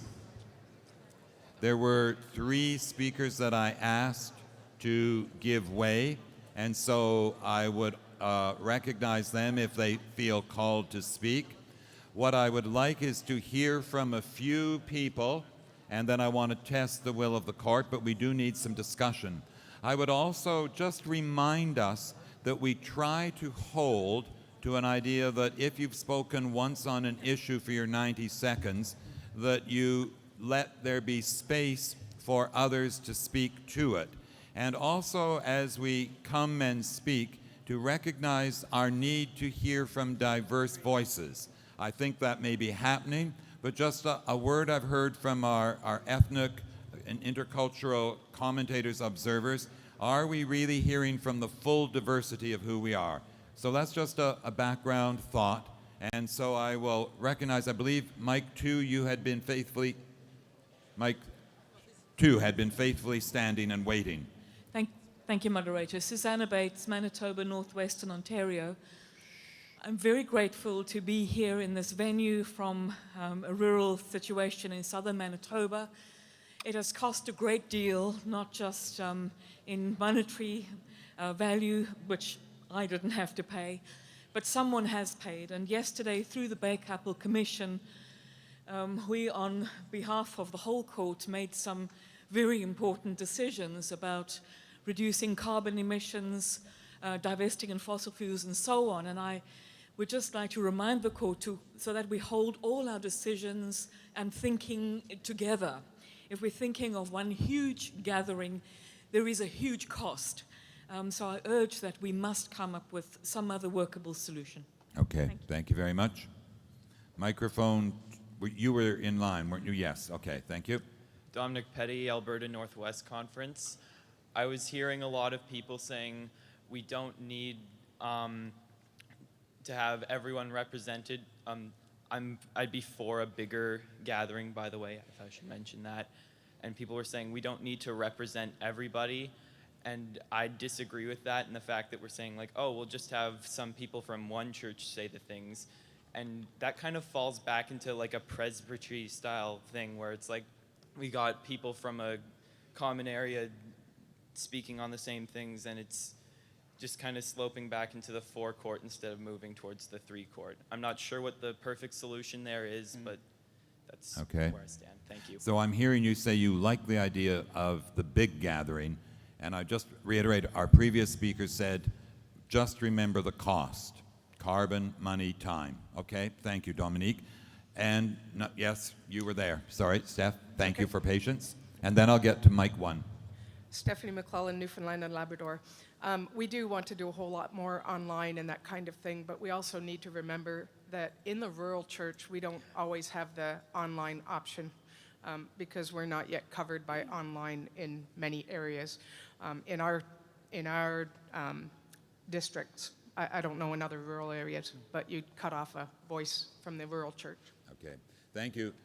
The reality is, I would not want us ever to try to lock into the details of a technology that is changing so incredibly. One could say, those who can do it electronically, great. If you can't, then you get there in person. But good to point out. Microphone 1. Thank you, moderator. Matthew Fillier, Maritime Conference.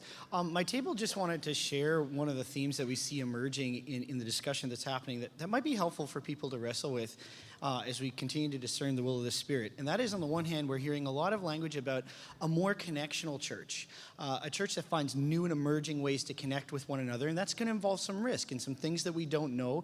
And do we really need to ratchet down on working out how that will specifically happen, or are we excited about finding new ways to gather together?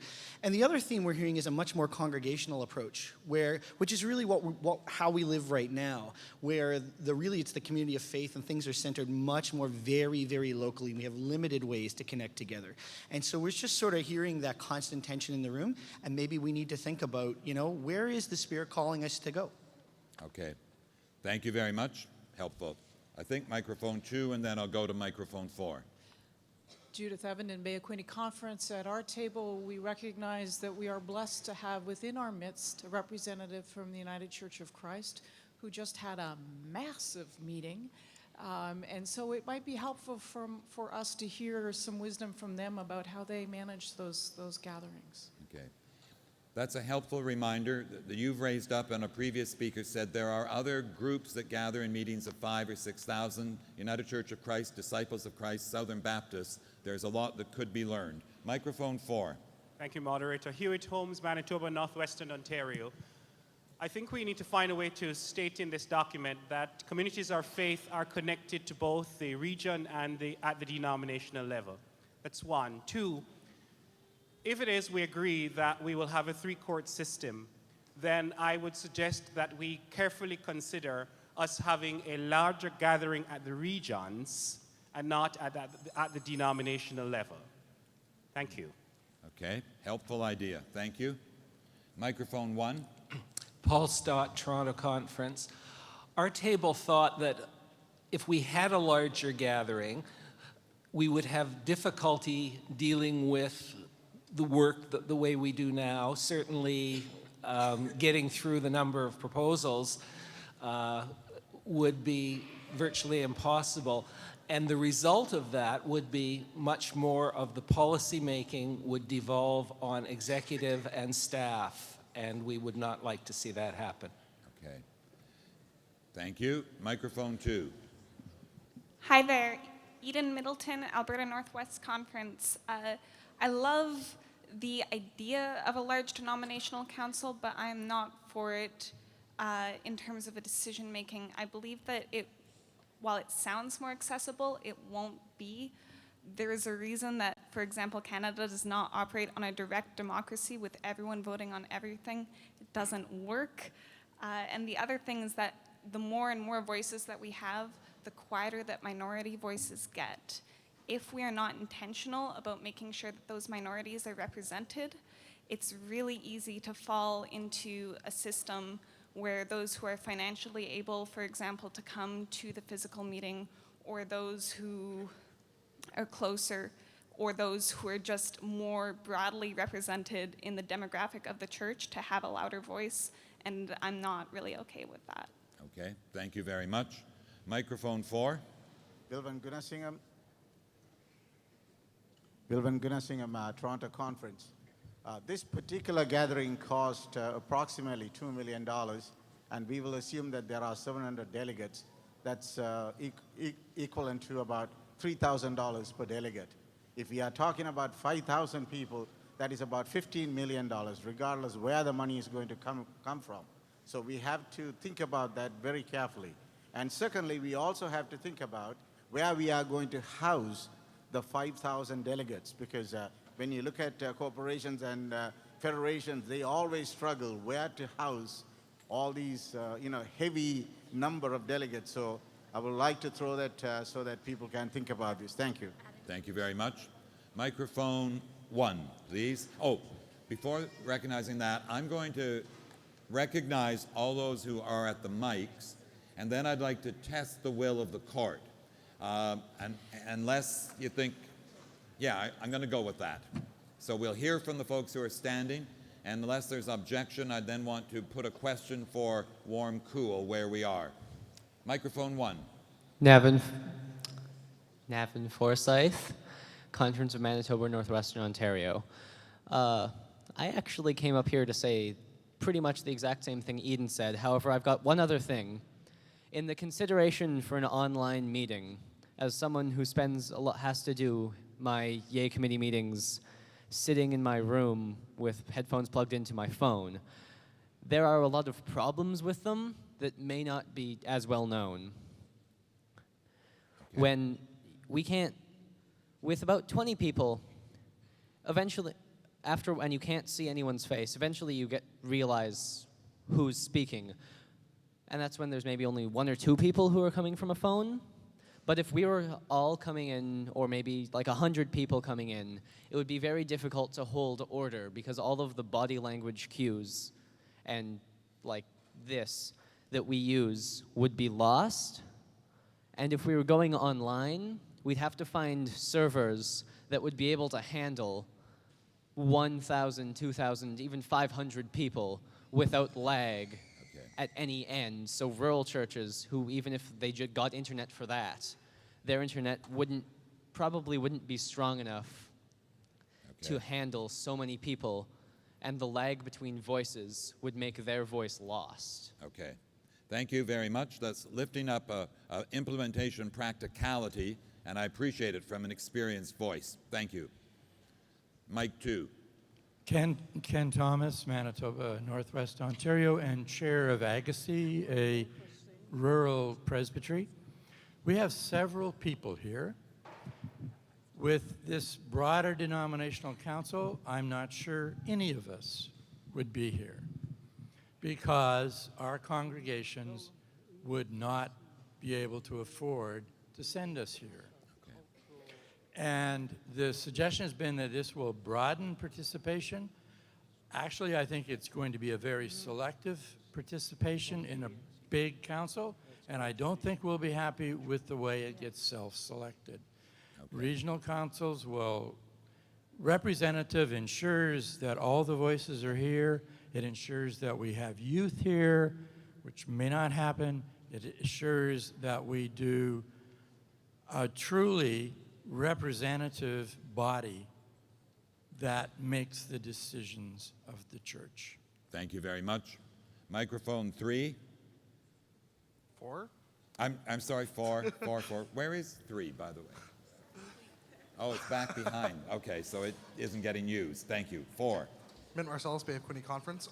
Speaking on behalf of Table 29, we want to raise up the work that our commissions have done and recognize that from the experience of the 7 of us, those of us who had thoughts on issues in other commissions and sent in papers, I think there was only one time in Blueberry Commission where we actually had to use the papers that people had sent in. Because as much as there are differences amongst us, there are also similarities and similarities of opinion that will be shared amongst a representative body. And on that principle level, I feel that as long as we, at the regional level, are making sure we are accounting for the diversity of our regions between rural and urban and all the other diversities that we already do account for in most conferences, that's representation of everyone. It is. It's a representation of all the voices, and that a 5,000, that size of council would not be a substantively different body in terms of decision making. Okay. It would just be more complicated. Okay. Thank you very much. Microphone 1, please. Good morning. Lorna standing ready from the All Native Circle Conference. I'm putting a new twist on things. but to enlighten how we deal with concerns. We always have one male and one female. We don't have presidents. We use our own language. And I'm very thankful for the church for recognizing the meetings of the presidents-elect, and leading elders. Good reconciliation point. And with these new regionals, our voices must be heard as well. We don't say representatives. We always have voices coming from the different areas, but making sure we have a male and female. And we like to meet face to face so that we can know each other spiritually. We can know them with the unknown, not only with the word of mouth, because we're very careful what comes out. So just to add a little mix of the way we think, and it would be a life's work to work on that manual. But this is a good step for this assembly to hear a voice from the past, from elders from before Kokum standing before you. Ekoshe, hi hi. Hi, hi. Thank you. Now, again, I'm going to say, those standing will hear, please don't have more come up at this moment. Number 2. Paul Douglas Walfall, Alberta Northwest Conference. I'm speaking through the lens of one who is non-Canadian, who is black and male, and standing in your presence. I query the assumption that by having many people at a body meeting, that automatically means that all voices will be heard, or that everyone has equal access to the table. It is easy in a larger grouping for some persons to become invisible. My query is that those, especially from the rural congregations where I work, and persons from minorities like myself, standing in a body of around 4,000, how easy it will be for us to become invisible. There was a song a couple years ago, moderator, and forgive me for the reference, where the singer said, "Your body is here with me, but your mind's on the other side of town." It is easy for me to be here physically, to be present, but my presence is not here. And when we get larger, the threat of that happening is what my fear is. And so I cannot agree, let me state categorically, to a larger denominational council simply based on the assumption that everybody present means everybody has a voice. Thank you very much. Microphone 4, please. Moderator Gary, Moses Kanhai, Saskatchewan Conference. I'd like to just, if I may, make 2 points that may be related but similar. And the first is that we celebrated that the work of the CRTG identified 9 principles. And the wonderful principles. One of the principles that I would have liked to see on that list, but I think we are all committed to, and I suggest that we keep in mind as we have all of these conversations, is a principle of good stewardship. Good stewardship, good. And which affects virtually all of the conversations we are having, including one of meetings. The second point that I'd like to make is that in a conversation that we've had in the Permanent Committee on Programs some years ago, we had conversations about how could we meet, what kinds of meetings can we have, what are the implications. This is a huge, huge topic that we could never end today. This is a complex topic. It involves many, many facets. And I have a hope that one day the executive of the General Council will perhaps identify a working group or task group to look at all of these implications and bring to us some recommendations for the long term on all of the implications for all of the kinds of meetings that we can have. But we can't cover it here. Okay, thank you very much. Microphone 1. Amy Mueller, Alberta Northwest Conference. here to speak in favor of a large denominational gathering for any number of reasons. In a model that is moving us closer to a congregationalist model, I think this would offer an important correction to that, an opportunity to come together, to draw communities together at a denominational level. And that might mitigate some of the concerns that are being raised by this congregationalist type of movement. I also think there's advantages around more voices being heard, specifically as different communities of faith would have representation here. I think of things like our local church camps, the Go Project, and et cetera. I think it would shorten a communication gap that currently exists between the denominational and the local levels. I think that many people breed new ideas and new creativity, which is desperately needed as we move forward in a time of change and a way of rethinking how we do things. And I think that as churches close and or amalgamate, that there could be a sense of unity, collegiality, and community found at a denominational gathering that is larger. I also know that there's many logistics that would have to go in that, and I have confidence that this is a community, a denomination committed to making sure voices are heard, to finding new ways to make sure voices can be heard even as our gatherings grow. Perfect. Thank you very much. I appreciate that. Microphone 2, please. Valerie Kingsbury, Maritime Conference. I would like to just name that this is actually really exciting. And I think there are a whole host of possibilities for us, and we need to allow those to evolve as we move into the implementation stage. The overall concept of coming together as a denomination, whether those meetings be held with a combination of online resources and new technologies, as well as coming together, is wonderful. And maybe even the option that we do things while worship and work can be one.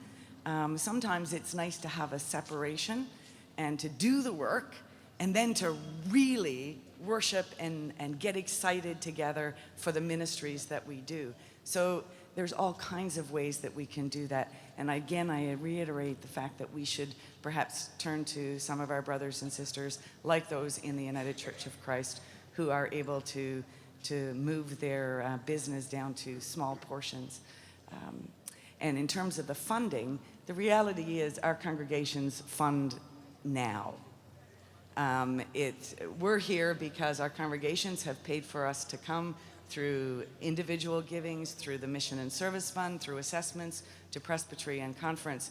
We are already paying and funding for this, so why would anything in the future be any different?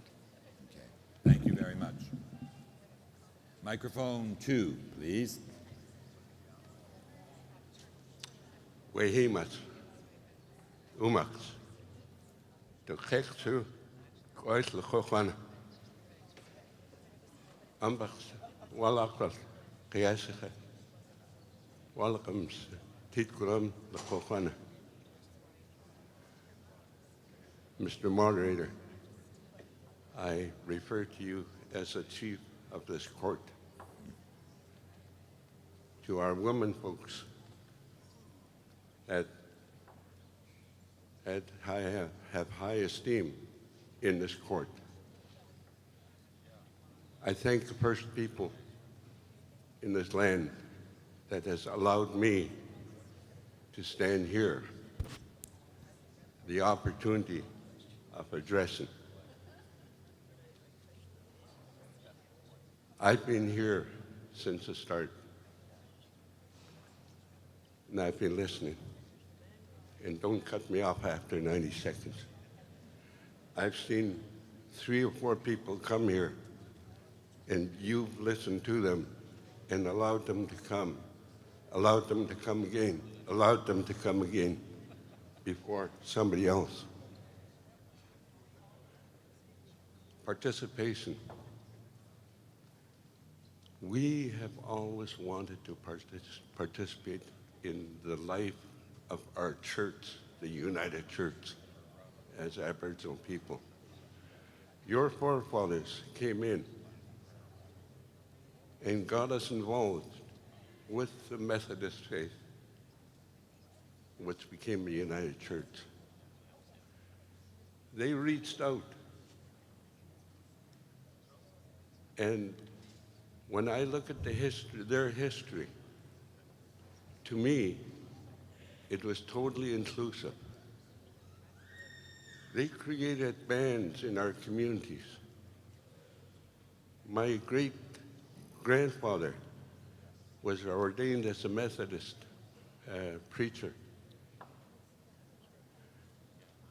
I can't say that for too many people in the area that I come from today, because we haven't been included. Yes, we've come to presbytery meeting, we've come to conference meetings, and some of us have made it to this court. Very small representation. In some cases, window dressing. We need to get beyond that. The community that I come from, the last ordained minister that was there, my community looked after the cost of the minister there, looked after the travel of that ordained minister.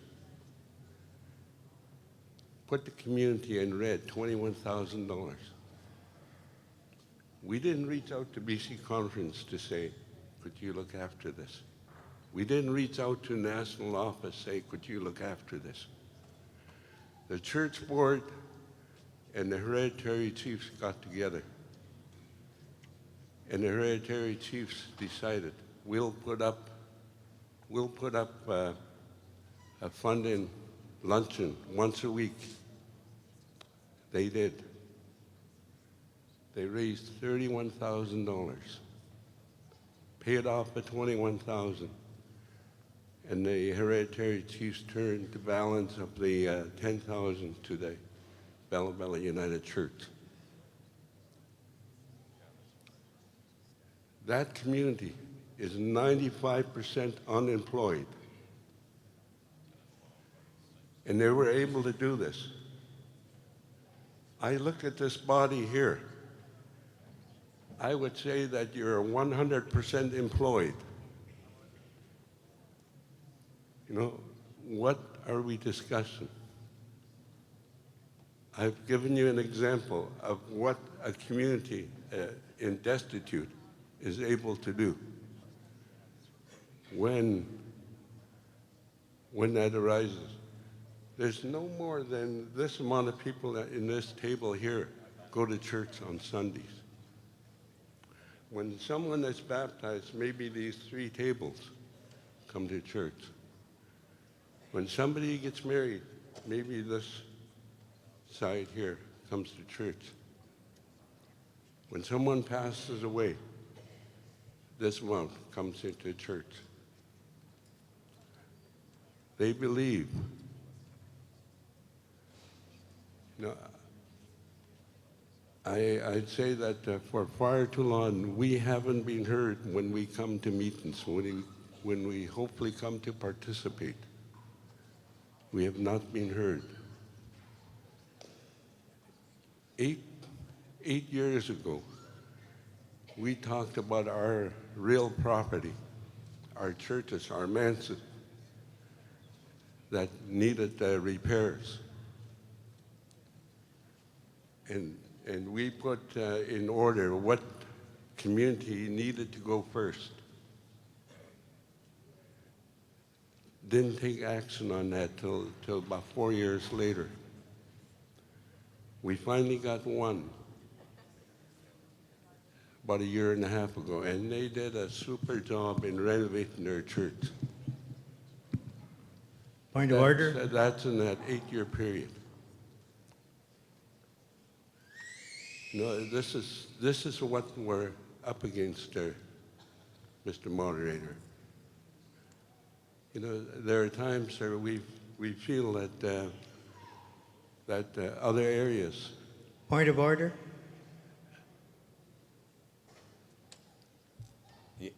Point of order, microphone 1.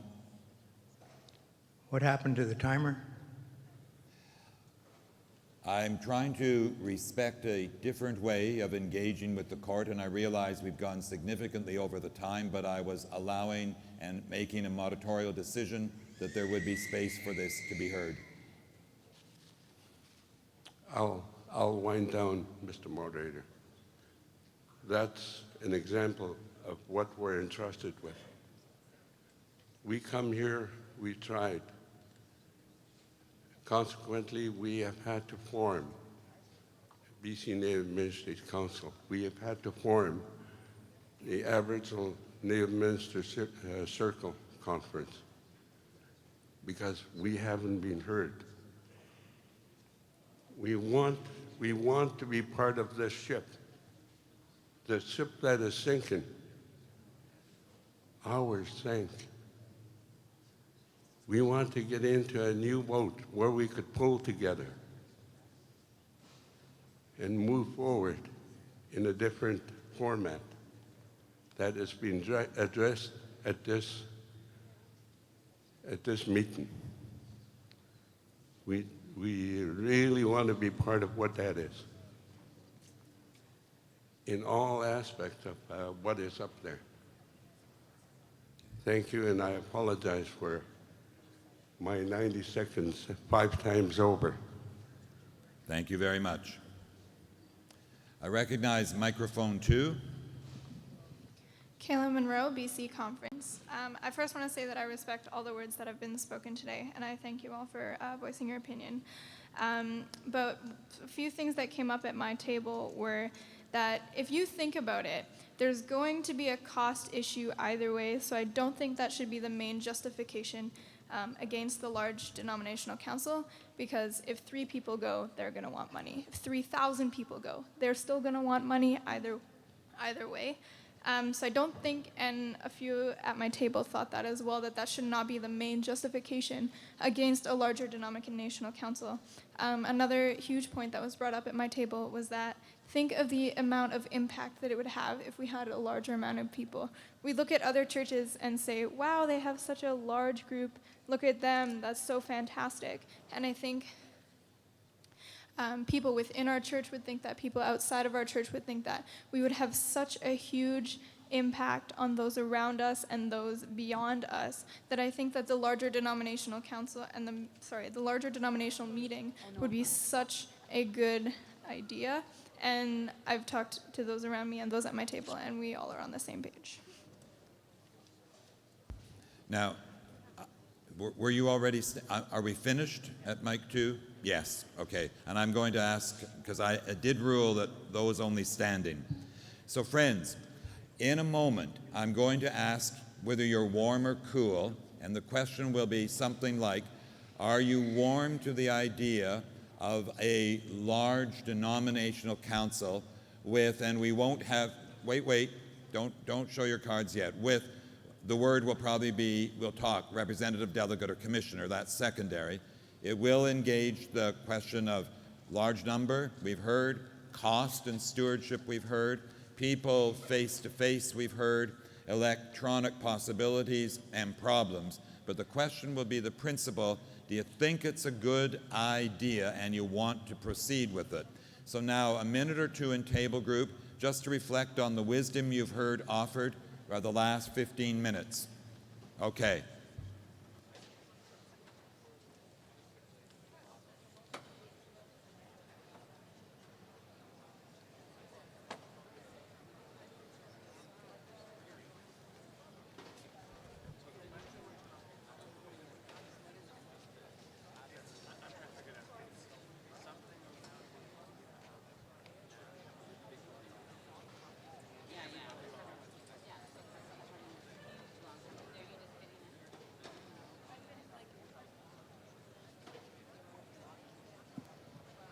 Point of order?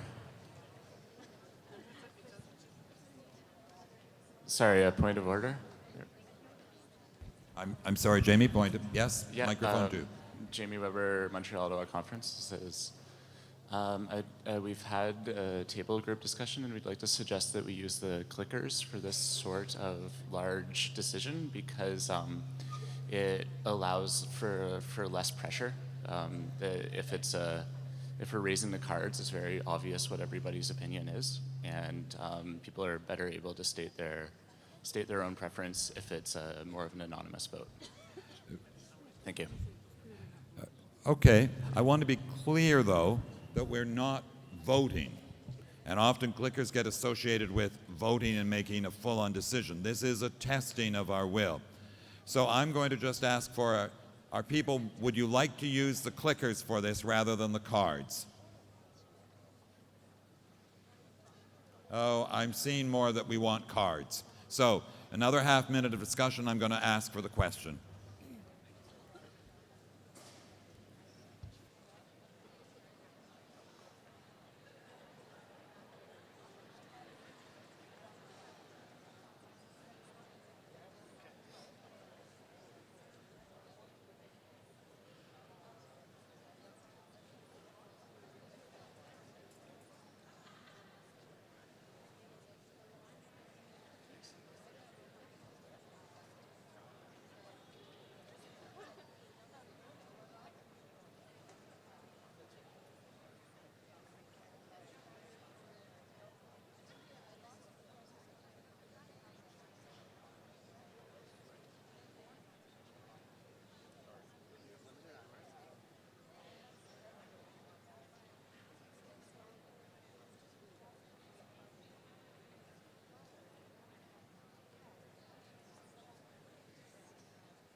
I'll give you half a minute to just wind up your discussion, and then I invite you to bring your energy back to the full circle, please.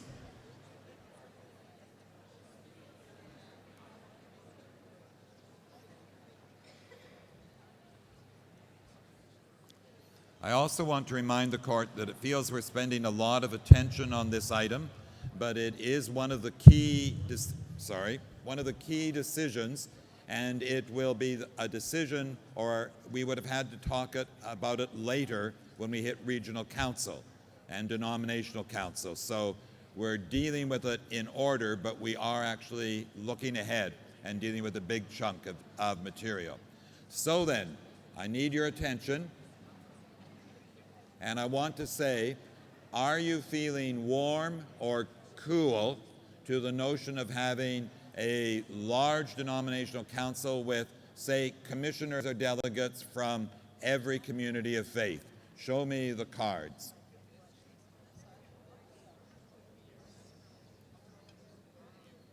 More cool. Just keep holding it so we can, and take a look around, folks. I'd say we are basically saying we're cool with lots of warm here and there. So at the moment, I think we'll say the proposal is that we not have a big denominational council, and so we will not put back in that phrasing that was crossed out. And yeah, but enough of me. Heather Leffler, Hamilton Conference, Table Group 24. We came up with something in that 2 minutes you gave us. We don't want the big group. We use blue, but we thought that we could follow, I think it's the British Methodists, that once every 5 or 10 years, you had a denominational conference that anybody could come to for worship, networking, and so on. It's not the decision-making body. So I don't think that was anywhere before. So okay.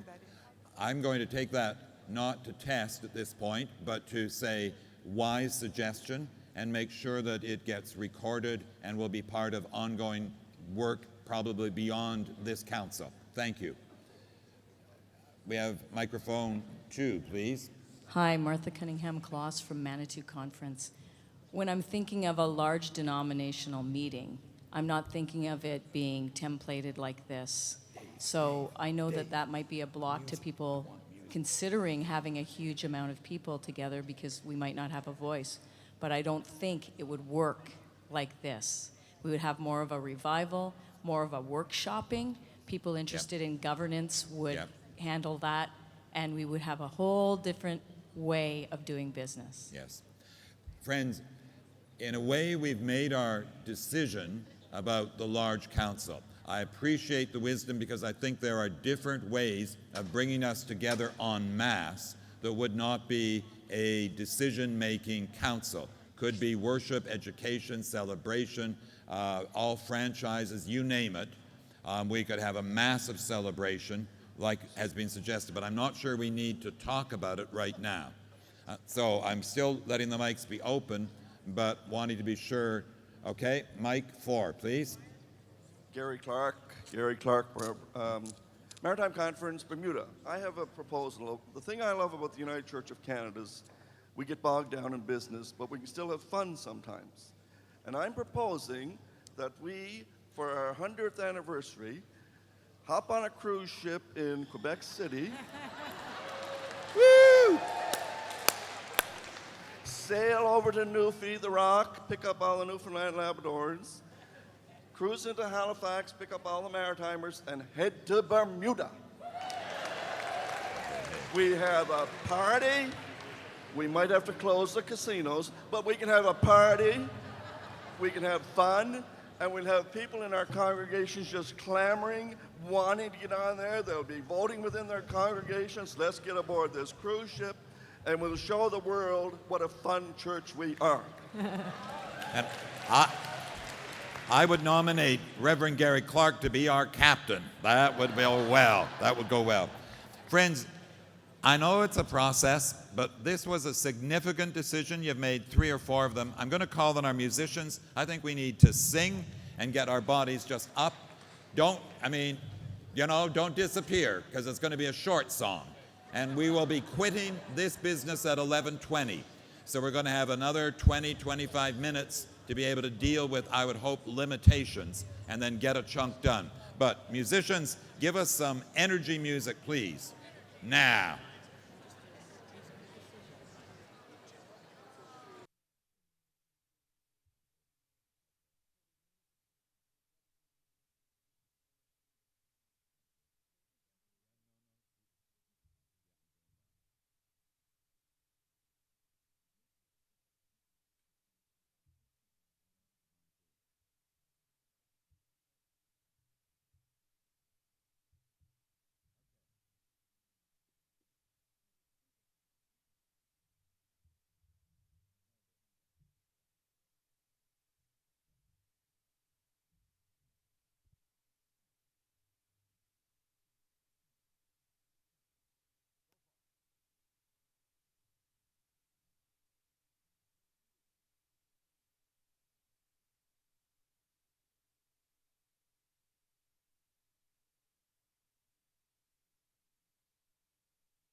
And you got to stand for this, folks. You got to stand.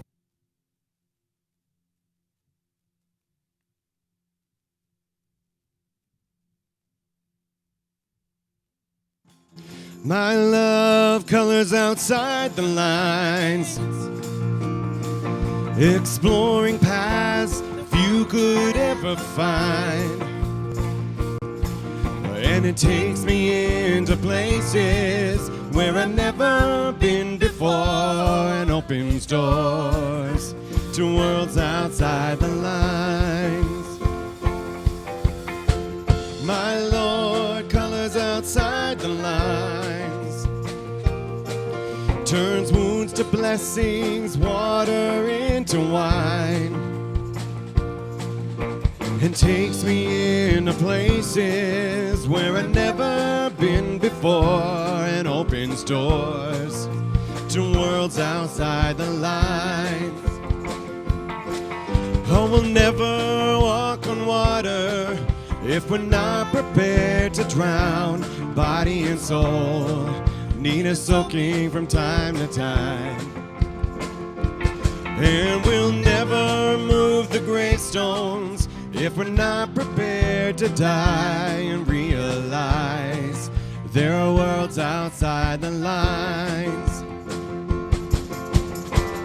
My soul longs to color outside the lines. Tear back the curtain, sun, come in and shine. I want to walk beyond the boundaries where I've never been before. Throw open doors to worlds outside the lines. Yeah, we'll never walk on water if we're not prepared to drown. Body and soul need a soaking from time to time. And we'll never move the gravestone if we're not prepared to die and realize there are worlds outside the lines.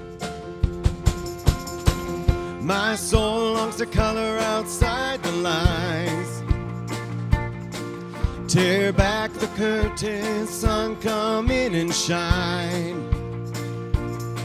I want to walk beyond the boundaries where I've never been before. Throw open doors to worlds outside the line. Let's do that one more time, my soul.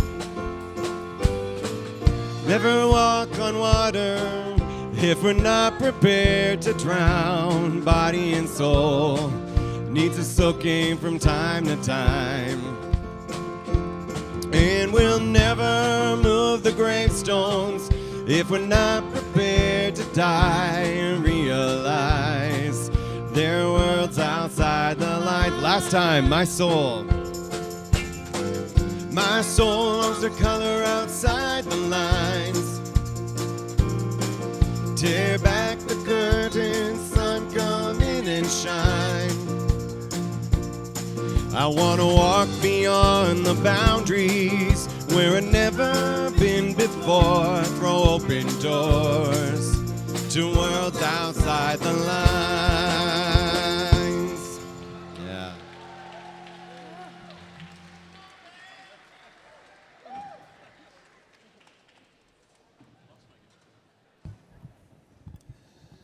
Oh, beloved church with high energy, phenomenal focus on words, incredibly voluble but eminently wise.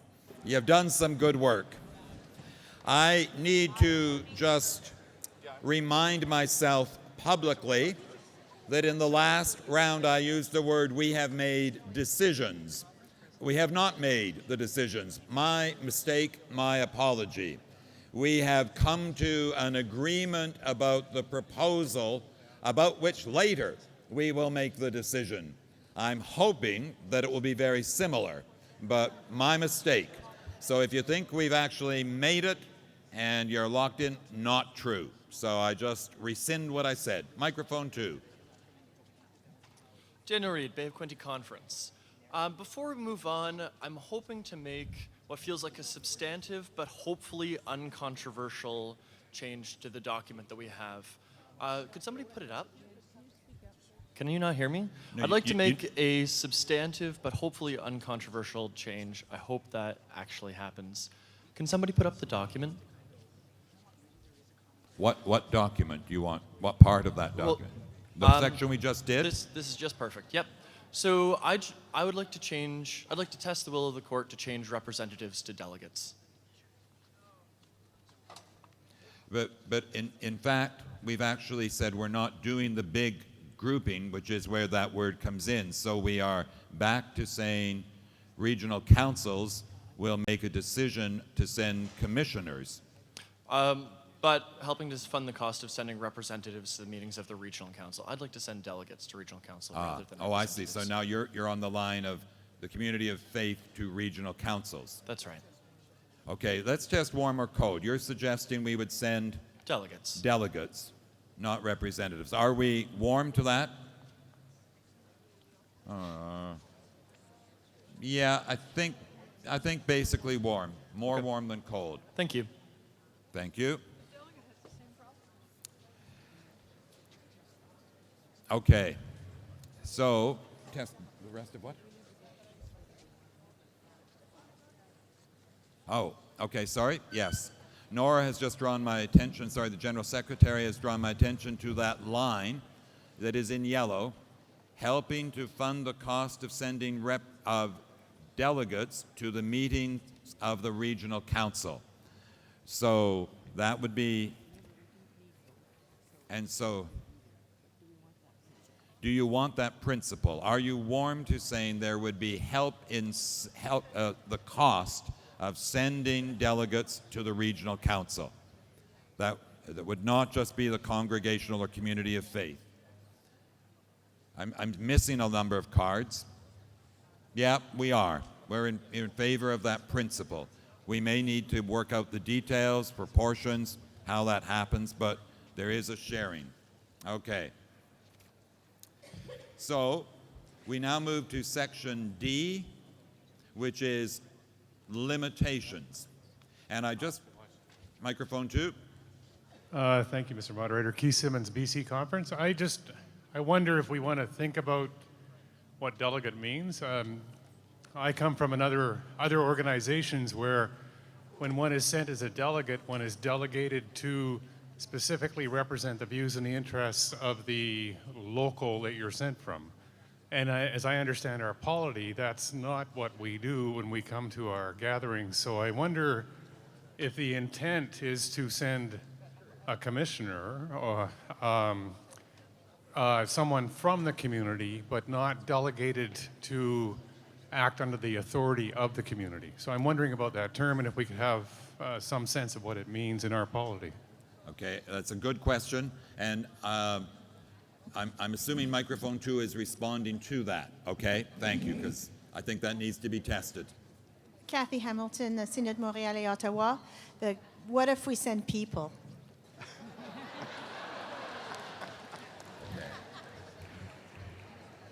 What that may be the right term. I think the principle is an important one. Are we going with what our present policy is, however the term is, that people go not delegated to speak the word of their community only, they are there to be open to the Spirit and make wise decisions. And I think that's the principle. Is that principle one we're warm to? Okay. Let us work on the word. It might be delegate, it might be people, it might be commissioner, even though commissioner is not what we have used for regional councils. But we're clear on the principle, and we'll find the right language. Thank you very much for raising that. It brings us clarification, and someone else can do the work based on the principle. So that brings us to D, limitations. And just before we address it, but come up to the mic, I want us to remember that when we've done a piece of work, and it's a proposal, not a decision, and we come to something similar because a lot of the stuff overlaps, we may not need to re-discuss it, okay? We might, but we may not have to. We may say, no, we've actually already come to a common mind on that, and now we can keep rolling forward because, as Joey told us, there's only 16 more hours of hard work. I recognize microphone 2. Richard Hollingsworth Bay Quinte Conference. I would like to test the court. All authority and responsibility of the community of faith would be subject to the manual and any subsequent documents so produced, : Okay.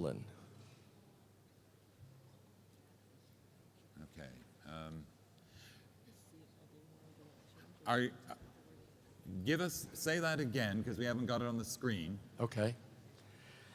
All authority and responsibility of the community of faith would be subject to the manual and any subsequent document so produced. Okay.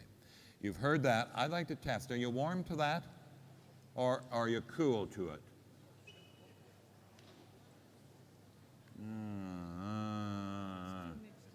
It's too mixed to change on the fly. We could have further discussion, but it would not go in right at the moment.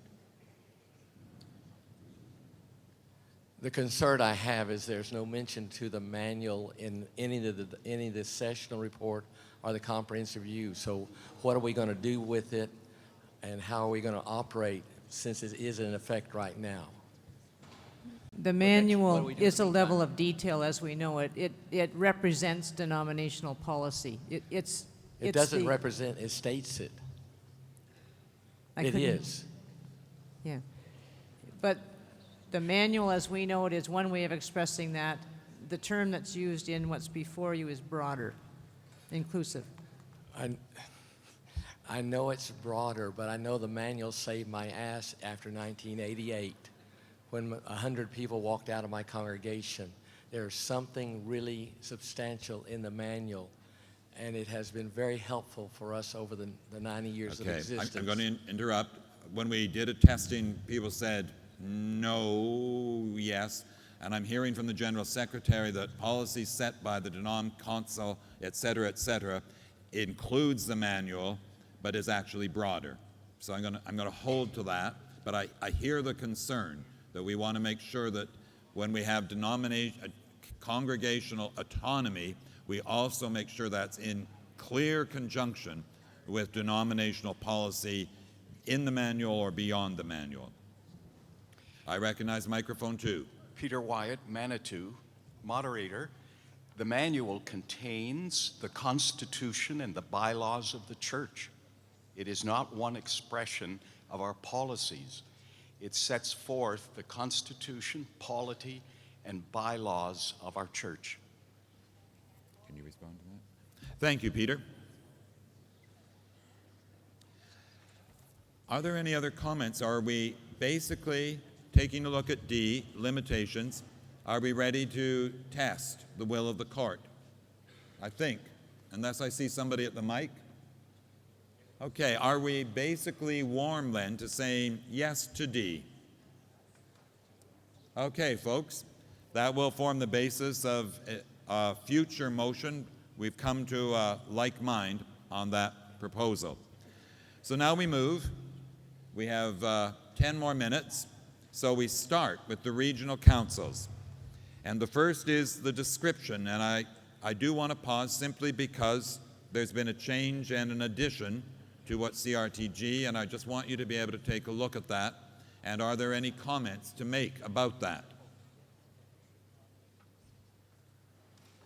I need actually some. Microphone 2. Sue Browning, London Conference. I know that in our conference gathering, and I'm hearing from other conferences, that there was a lot of stress and anxiety about how many regions and the size of the regions. And I know that we've wondered about whether that's too much minutia for this gathering, but I think that we need to have some kind of conversation so that when we go away from here, we can kind of wrap our heads around and diminish our own anxiety about what that's going to look like. Yes. Sue, I would say amen to that, and where we will absolutely have a discussion on number or size or all of those. We may not come to a final decision, but we're going to have a good talk and come to a proposal about that. That's all I need to hear you say. That we're going to have that talk before we leave here. Absolutely, absolutely. And I think when it might come up is the proposal that came from the Sessional Committee that directed that those decisions be made before a remit. That might be the time, if this body said you wanted to say something about it at this point. And what I'm thinking A is doing is really saying this is what a regional council does. We don't know how many, could be 50, could be 6, but this is basically, we're trying to describe what it does. And we will talk about the how many. Microphone 2. Kate Crawford, London Conference. I am concerned that we have replaced decision-making body with support and oversight. That seems like a substantive change. I'm not sure if I'm comfortable or uncomfortable. I would love to hear from someone on the Sessional Committee as to why they chose to change the words. I would like to know who makes decisions if it isn't the Regional Council. Good question, and I see Larry running to microphone 2 as one of the co-chairs of Sessional Committee. I recognize Mike 2. Larry Doyle, Bay of Quinte Conference. There was no intention there to do anything other than to make an awareness that as the discussion evolved about an option other than the proposed college, that set off a bunch of consequences. One was to identify right at the start of the regional council that it was not just a decision-making body, but also had. So perhaps there was no intention to take away decision-making or make any kind of commentary about that, or that's not what we heard. This was just our effort to start to tell the story about the ramifications of that other decision, that this is one of the places that it would play out. If that, oh no, okay. Microphone 4. Vic Weeb, Saskatchewan Conference. I think we're back to, again, a bit of pull and push on the basic, very fundamental concept that the Comprehensive Review Task Group looked at having the authority and responsibility delegated to the community of faith, with the whole rest of the denomination being supportive. And this again takes us back to control and oversight. And I think that's why we use the terminology decision making, because there are clearly things that they need to decide about, but that the role of the region is not to oversee and control the communities of faith, but rather to provide support. And I think that that's a very basic struggle that we see throughout the document that was put together by the committee. And I don't blame the committee, because in fact their job was to compile the stuff that came in as comments, and but the comments do not necessarily represent what we heard in our consultation processes repeatedly, was that in fact the communities of faith were looking for more autonomy and flexibility, but they wanted support. And they didn't want a lot of bureaucracy and time-consuming things. The autonomy and flexibility were their top item that was identified in our communities of faith consultation, and the second top item was the bureaucracy and the slowness of things that needed to be overcome. So that's our concern around continually using the term oversight. I think we want support. We want to see the region be supportive and enabling and doing all the good things to enable the community of faith to do its work. Okay. I'm going to just take a moderatorial prerogative at the moment, and I want to divide this into two parts. I've heard from both a representative of CRTG and the Sessional Committee and the concern raised by Kate that there was no intent to remove decision-making from this regional body. So I'm going to suggest, and I want to test the court, that we reinsert the phrase regional decision-making body, and we're going to deal with the support oversight as a second thing.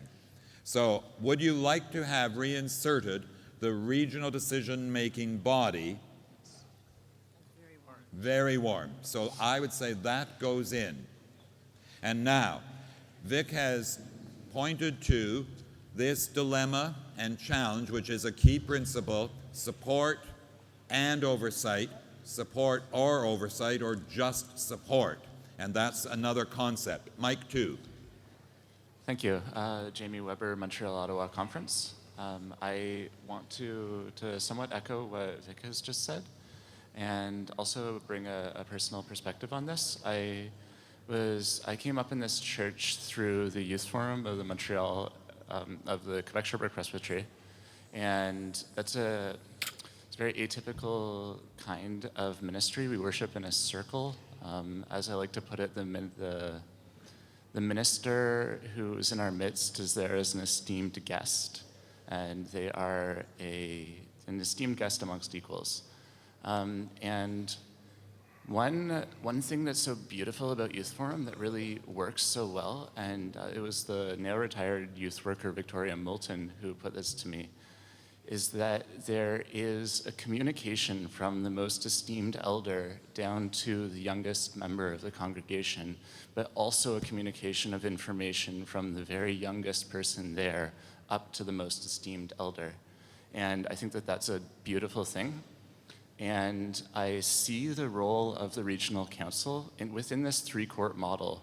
I very much see the role of the regional council as facilitating dialogue between the communities of faith and the denominational council. And right away in the description, and this would also speak to the concept of support and oversight, because support is something that is holding us up, and oversight is something that is seeing us from above. Okay. So we already have that two-directional. Yeah.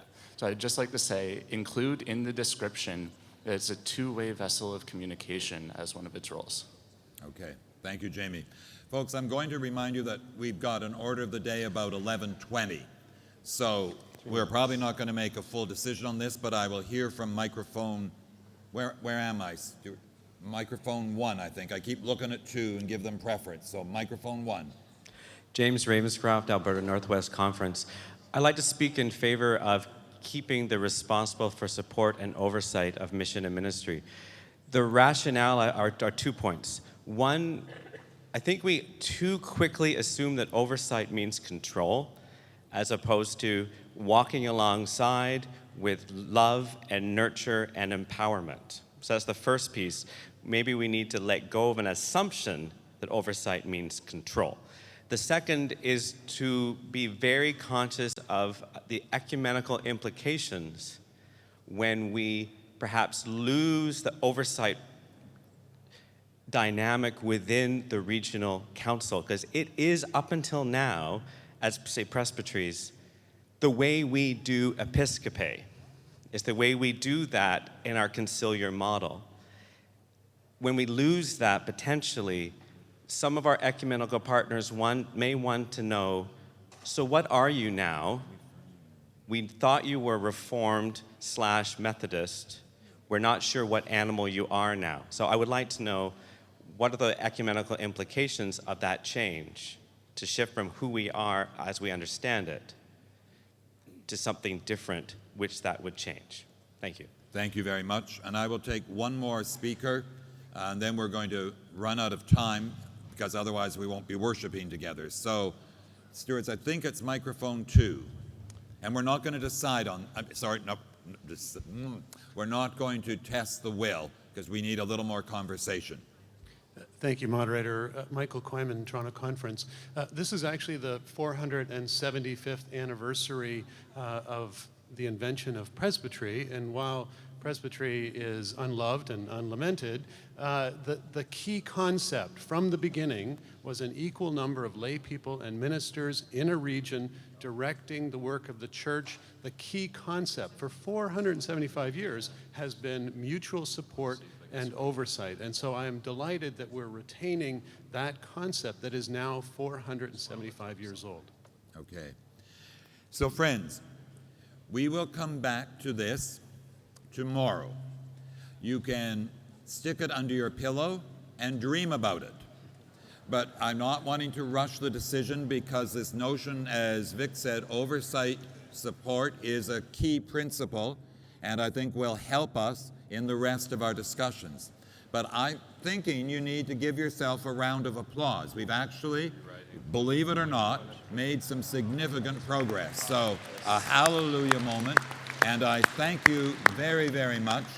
And folks have been to the point and brief, and I have appreciated deeply the contributions and the wisdoms of the court. I see someone standing at mic 1. I recognize mic 1 because that's often our anyhow, mic 1. Russell Mitchell Walker, Saskatchewan Conference. Point of personal privilege.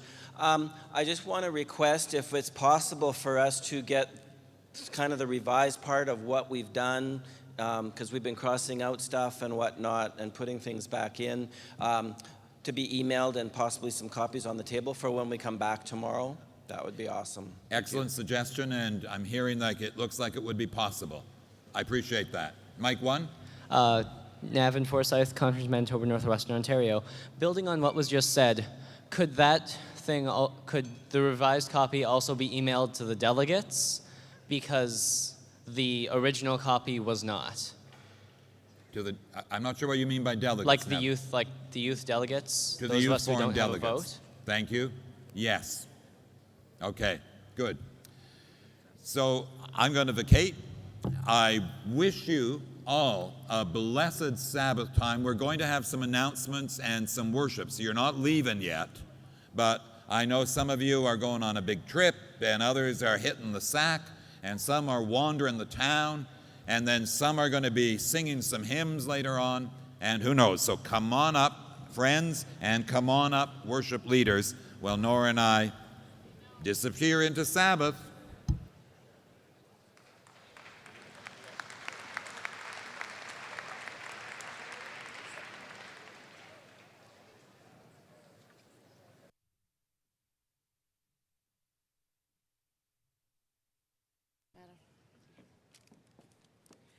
Good morning. How's she going? Man, I'm amazed. Just so few reminders. A reminder that there are 2 charging stations on either side of the stage. And you are please advised to pick up your devices before going to meals because it will be left unattended. So just a friendly reminder. Everybody get one of these in their bag. We have tons of them. For those going to Western Brook today for a 45-minute hike, it wipes off the sweat. For those going on the boat, it gets off the water. And if you're sick of those little white dishcloths or those face cloths at the residence that don't do much of anything, they're great face cloths. And if you don't do your dishes, they're great dishcloths. I tell you, they'll be for sale down at the information booth. They're $1 each or 3 for $5. That's how we became a have province.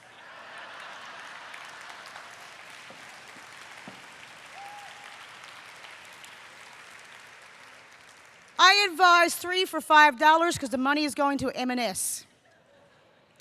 Also a reminder of the jars for donations for planting trees. They don't seem to be filling up, and so that's to offset our carbon cost. There's been a zip fleece vest loss, but it says Kathmandu, which at one point was one of my nicknames, but it's not mine. Youth Forum will meet before going to lunch at the Youth Forum leaders table, which is down in this far corner, table Red Bay. And I know you're anxious about your tours. Please note that the Western, for those going on these particular tours, Western Brook Pond, the Tablelands, and the zip line, you will be handed your lunch as you board your buses.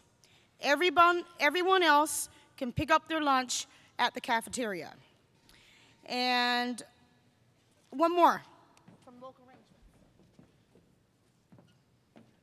There are a number of these bags left for sale. They will be for $5 each. Well, I guess they're 2 for $20 if you want. And that, too, will be at the information table. Andrew, did you need a pen? Okay. I got a birthday. I got 3 more. Kathy, can I just jump in and remind everybody that choir practice is tomorrow at 12 o'clock? Is that okay? Thank you. No, it's not. OK. Demain, jeudi, la journée de vote est pour modérateur. Il faut apporter vos cartons de vote. You will have noticed the clickers only have 10 buttons, and we have 12 moderators. So tomorrow, for voting for moderator, you will have to have your voting cards in order to vote. Please don't forget them or lose them somewhere. There is a lost blue clicker. Can you check your tables? Because we're missing a blue clicker. All right. Tomorrow also will be Thursdays in Black campaign. We are being asked to join in solidarity with people of the World Council of Churches, the Fellowship of the Least Coin, the Lutheran World Foundation, the United Methodist Women, and other ecumenical organizations in this campaign against sexual and gender-based violence. So you are invited to wear black all day tomorrow. If you don't have any black, there will be black ribbons available at the door of the arena as you arrive tomorrow morning. S'il vous plaît, en solidarité avec les femmes du monde qui rencontrent des abus sexuels, apportez les vêtements noirs demain.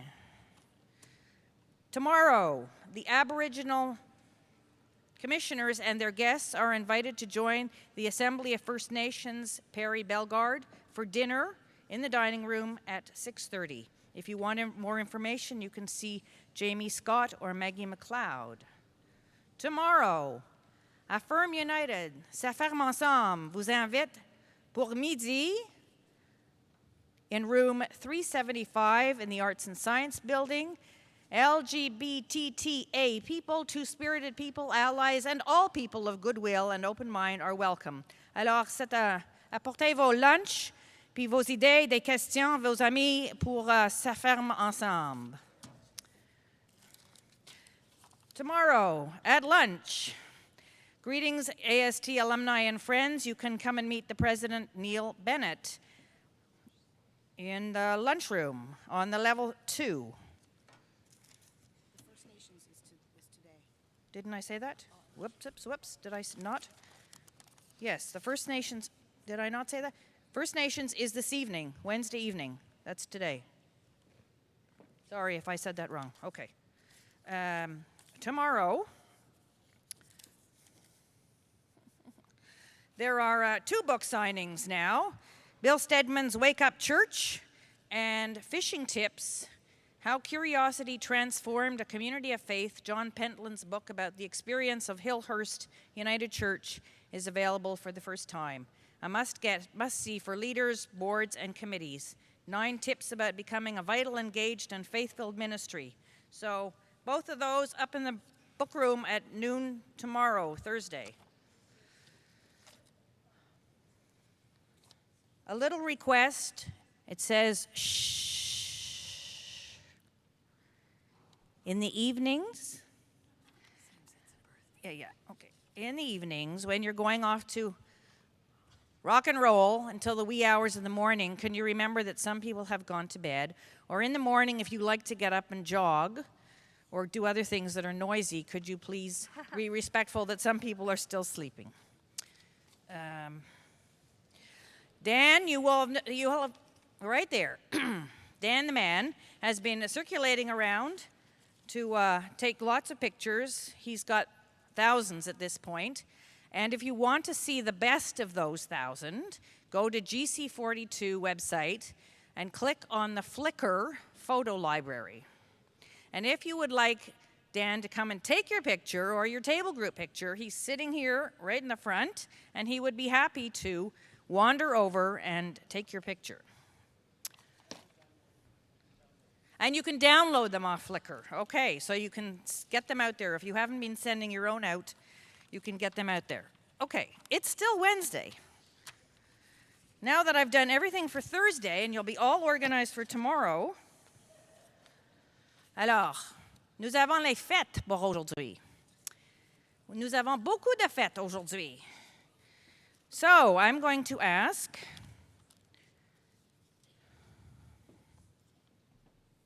I just lost one. Where's the one you just gave me?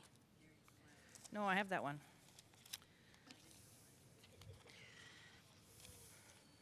I'm going to ask if anybody I didn't remember. No, it's right here. Right here. Okay. Betsy Exley. Woo! Is she in the court? Okay, I don't know where she's from. We have London Conference. All right. So that's Betsy. We have Louis Kaufman from Hamilton. And Louis said it's okay to tell you that he's celebrating his 80th birthday today.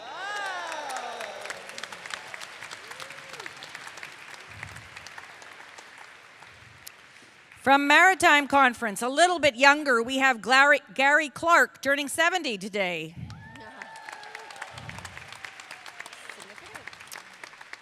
From Bay of Quinte, I have no age here, but women don't tell their age. I have Judith Everden from Bay of Quinte. Linden. And I got about 8 notices that it was her birthday, so obviously she was well loved.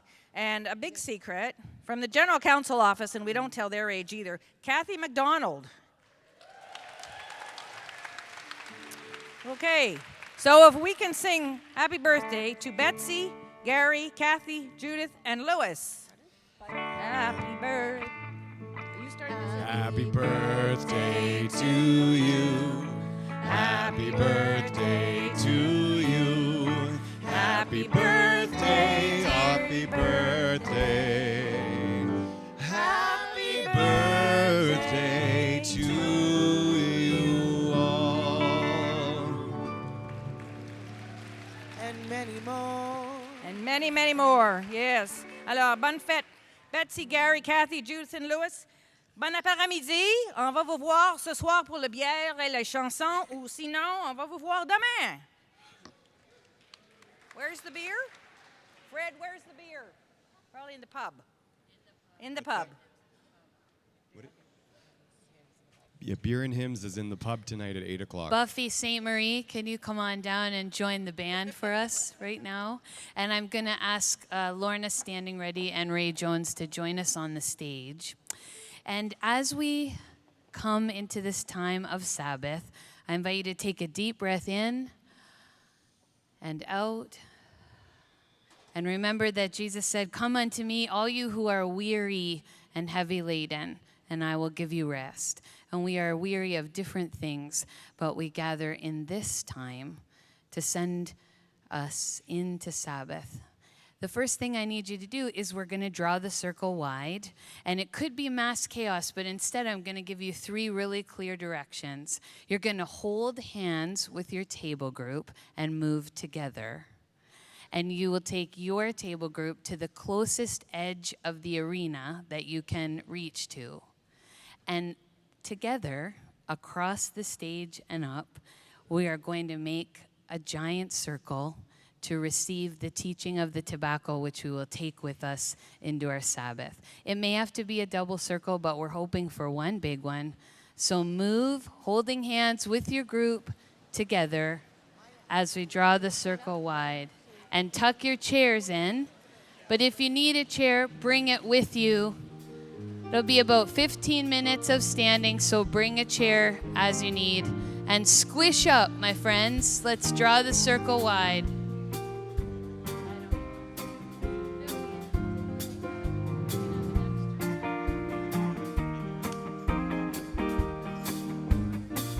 Draw the circle wide, draw it wider still. Let this be our song. No one stands alone, standing side by side. Draw the circle wide. Guard the still point of the circle, round whom all creation turns. Nothing lost but held forever in God's gracious arms. Trace un grand cercle, trace le plus grand. C'est le don de chant, nous le solitaire, debout solidaire. Trace un grand cercle. Let our hearts touch far horizons, so encompass great and small.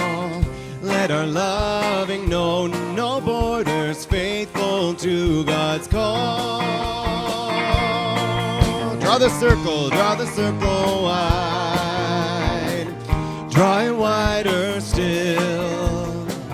Let this be our song. No one stands alone, standing side by side.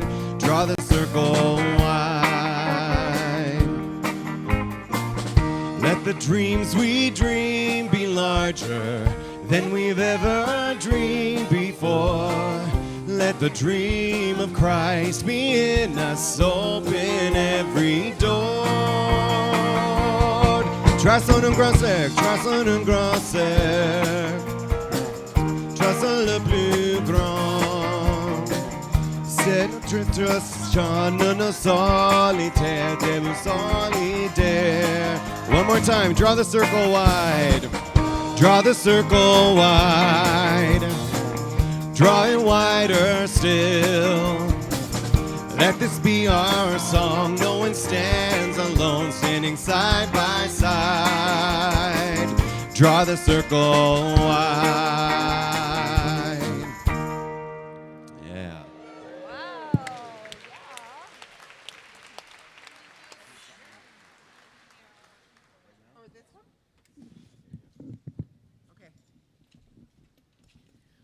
We're going to sing one more song as you receive the tobacco that's being passed to us.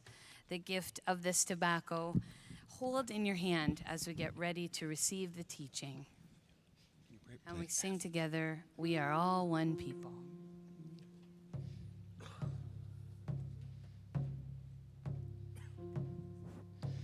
We are all one people. We all come from one creation way on high. We are all one nation under one great sky, you and I. We are all one people. We are all one color in her eyes. Again.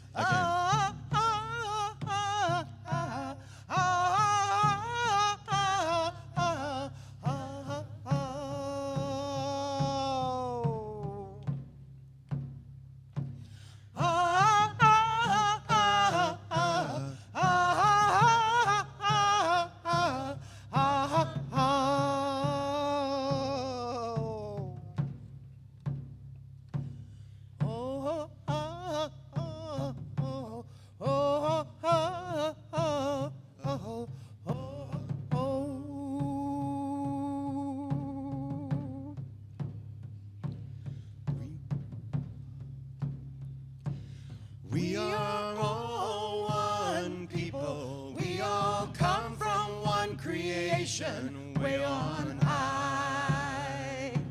We are all one nation under one great sky, you and I. We are all one people. We are all one color in her eyes.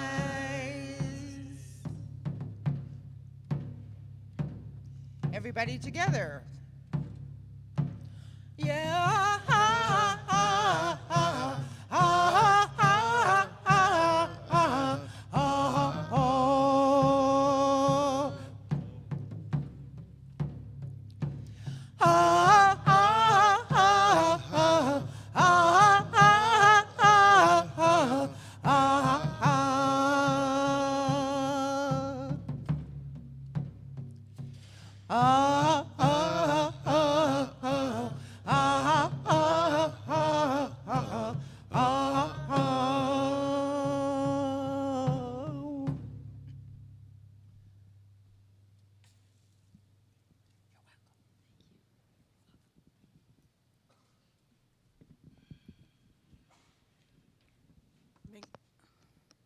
Miigwech.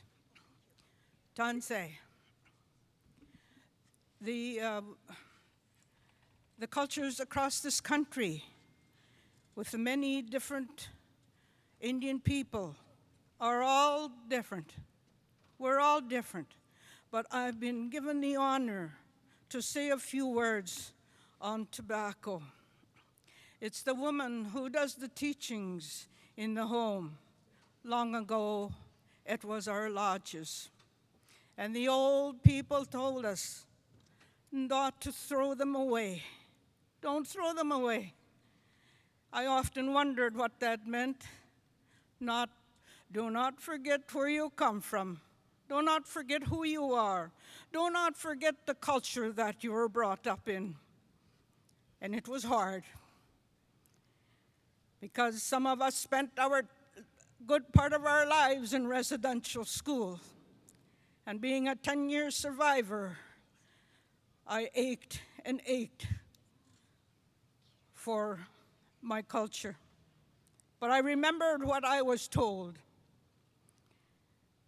Long ago, we used kinnikinnick out on the prairie from a willow tree. Now today, we use tobacco. The tobacco is very sacred to us, very sacred. We have it in our smudge bowl when we pray. The water,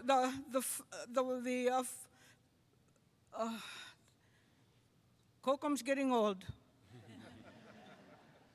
The smoke goes up. The smoke goes up as we pray. And the Creator is all around us. When we pray from our hearts and our minds and our soul and our brain, the Creator is with us. And He hears our prayer. He hears many prayers. But where I come from, we let Him know who we are, because we are a humble people. We are poor. And we tell Him with the names we were given.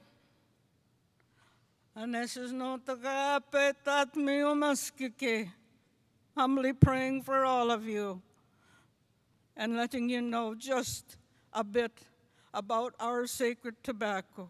There's more I can say, but Kokum's around, and I gladly give you an ear to that.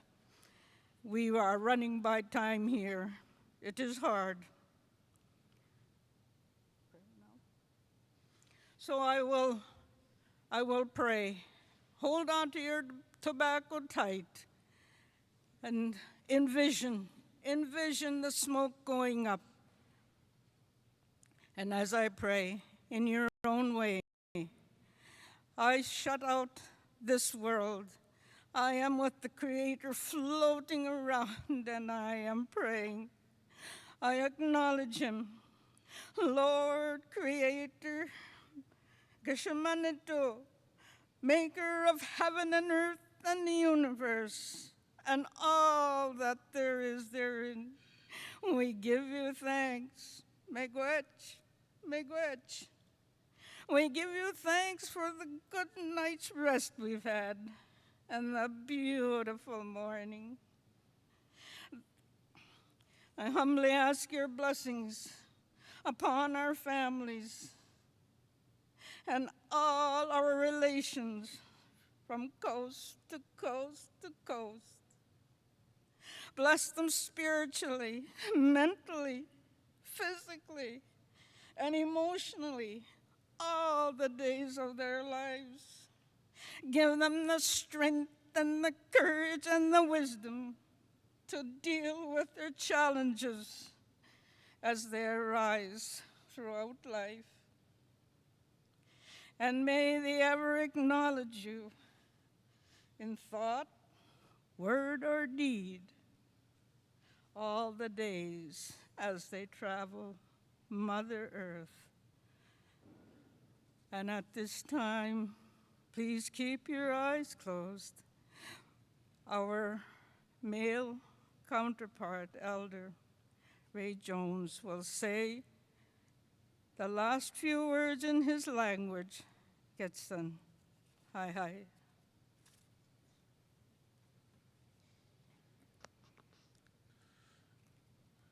We that get come to go up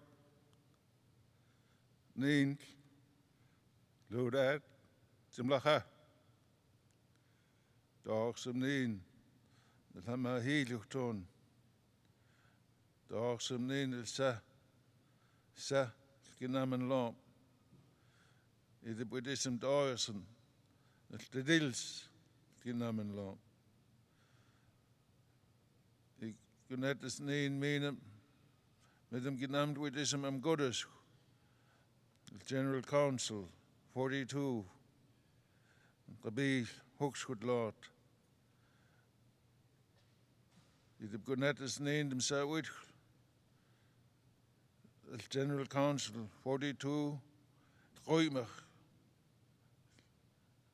dem Gunganten Lom قويمة من كونجان القنخ the Malada United Church of Canada the ton Gunaim we amawen. Amen.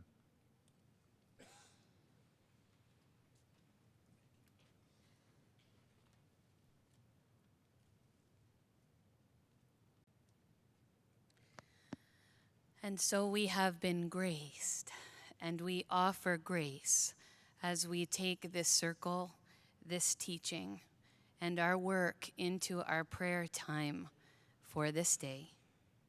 Sing with me the first verse of Called by Earth and Sky as our grace, and then move from this place blessed and open.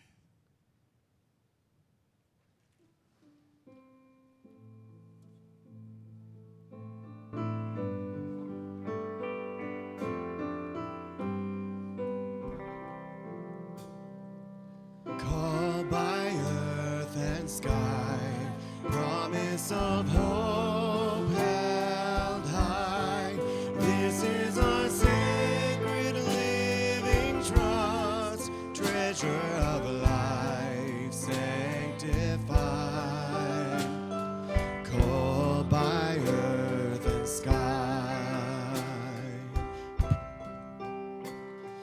Precious these waters, endless seas, deep ocean stream, water of healing, rivers of rain, the wash of love again.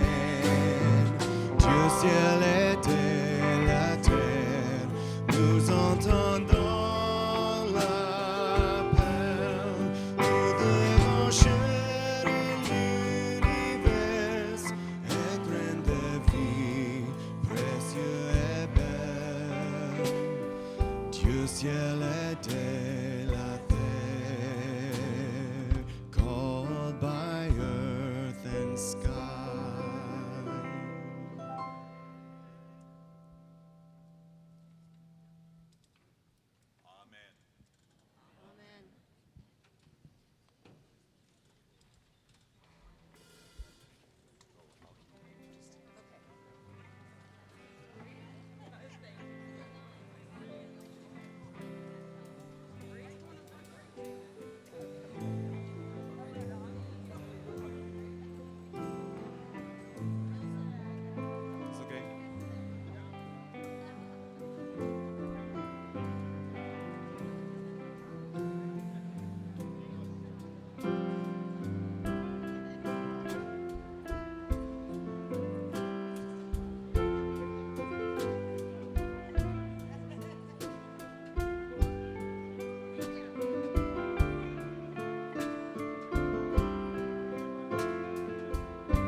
Enjoy your Sabbath. Yes.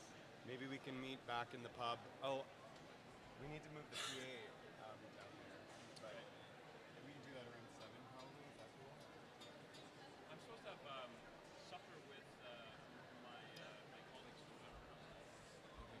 Maybe I can figure, I'll move that sometime this afternoon. We can do it now. You could ask like in the chat to have like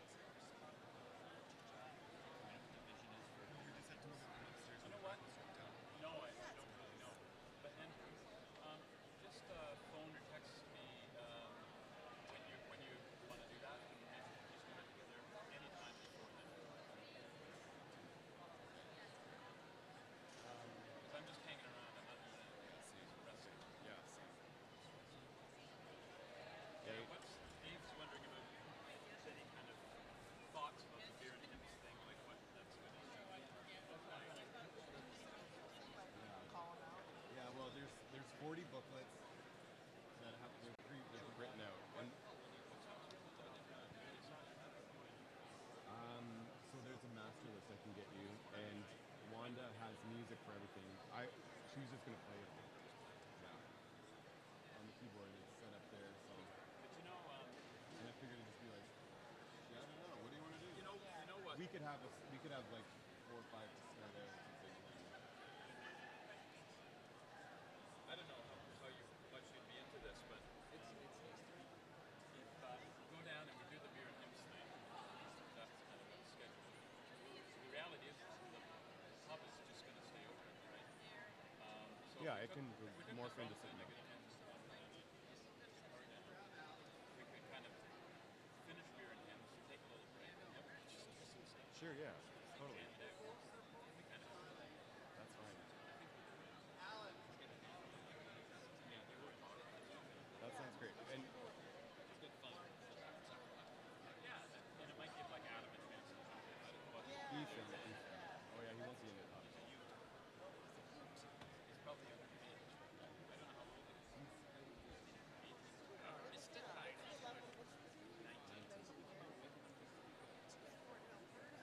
10.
other side. I'm just following you. Oh, sorry, that was the mic. That was fun. Yeah, here we go. If you want Questions for you. I'm gonna let you Okay. put this in a pocket or Sure. something. So, or what are you doing this?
Lots of folks in the church who don't really have any sense of a comprehensive review.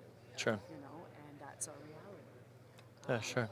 But you're in the middle of it. Okay, I'll work with that. Now, just so we need to be really clear because there was some confusion. This is going on live stream. Is this where he's taping from? Yeah, right there. Can we get rid of some of the? Do you care about the coffee ones? Well, you know what? It looks like people are working. It's actually a good thing. Okay, all right. Okay.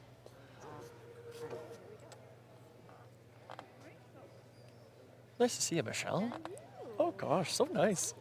I'm Elizabeth McDonald, web reporter for GC42. The business of the 42nd Council has wrapped up for today. And here to do a little bit of debriefing is Michelle Slater, Commissioner from BC Conference, Daniel Reed, Commissioner from Bay of Quinte Conference. So let's just start with a general reaction. What are you feeling right now? Exhausted? Exhilarated? How are you feeling after today's session?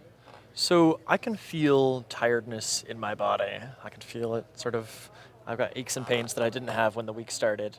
But my spirit still feels good. I don't know about yours. I feel like the business has actually been fairly good church-wise. Today, I'm actually feeling like I'm actually in the time zone. So, though I'm a little bit tired physically, I actually feel much more energetic and much more energized because we are really now entering some of the substantive discussion on things that really matter. Sure. I'm a teeny bit frustrated because I think that we are finding ourselves talking in circles a little bit, and that's how it is. sometimes in these meetings. The session this morning focused on the comprehensive review and all of these proposals coming from the sessional committee. You're not in a decision-making place yet. It's consensus building. And a lot of talk this morning about moving from the current four-court model to a three-council model and what impact that's going to have on congregations, on communities of faith. And a question, very interesting question that was asked this morning is, are we congregational? Are we connectional? Looking into the future, how do we live in that tension between congregational and connectional? How did that question strike you? Well, it feels like that is actually a fairly potent question about what we were working on today. Some of the questions that were raised were about congregational versus regional council accountability for property, and likewise with the ability to hire and fire essentially ministry personnel. And so that did feel like a question of congregationalism or a broader consensus amongst regions about what church life looks like. And coming from the BC context, how does that tension between congregational and connectional sound to you, Michelle? Well, exactly, coming from BC, we're currently living into, to use that phrase, some of these very same issues because we've been a pilot conference for both the effective leadership, which moved the pastoral relations oversight to a conference level. And we've also been in the candidacy pathway pilot, which has moved accountability and decision and assessment of students for ministry also to the conference level. We've been already now working at the presbytery level saying, well, what is our job now? And so we've already been working on living into the very cluster and network modeling that the comprehensive task force recommended. So in some ways, we are a little bit impatient to get on with and continue living into this. I think that we're a bit anxious about the question about regions and how many and what they might be. We've done so much work developing leadership and processes and systems at our conference level that we'd be loath to lose. And for sure in BC conference, many of our proposals that came really strongly wanted a continuing connection and oversight at a regional level. There was a resistance in BC conference to outright congregational autonomy. Now that conversation will continue. Another lively conversation this morning was about what's the future of a general council-like gathering, a national denominational gathering in the future. Should it be large, have thousands of people? Should it be small? What do we do about the cost? Who should pay? Well, where did you find yourself leaning as you participated in that discussion? So personally, I was inclining towards a small general council, one that's similar in form to what we currently experience.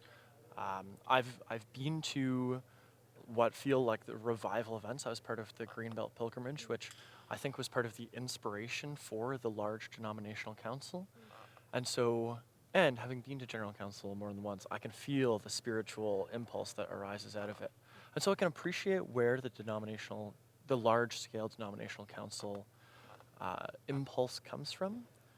But I felt very strongly that it would significantly limit our capacity to do authentic discernment and good, solid decision making, and that the cost of gathering thousands of people would be overwhelming, and that it wouldn't be good environmental stewardship to bring thousands of people on planes, and also that doing it online seems unrealistic to me.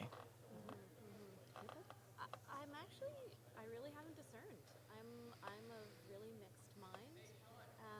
What struck me this morning was how at the height of, shall we say, our success as a denomination when we had many members, our governance system at the national level was quite small. Now as we find ourselves in a pretty radical, rapid decline, we're talking about expanding the denominational council to be quite large. And I'm just wondering what the energy is around that, I'm wondering if people, especially in isolated or rural areas, are feeling like they really need that sense of support. Are we feeling like, since we're in decline, we really want to kind of gather together in groups that will give us inspiration and hope and some sense of encouragement? I'm not sure it's private.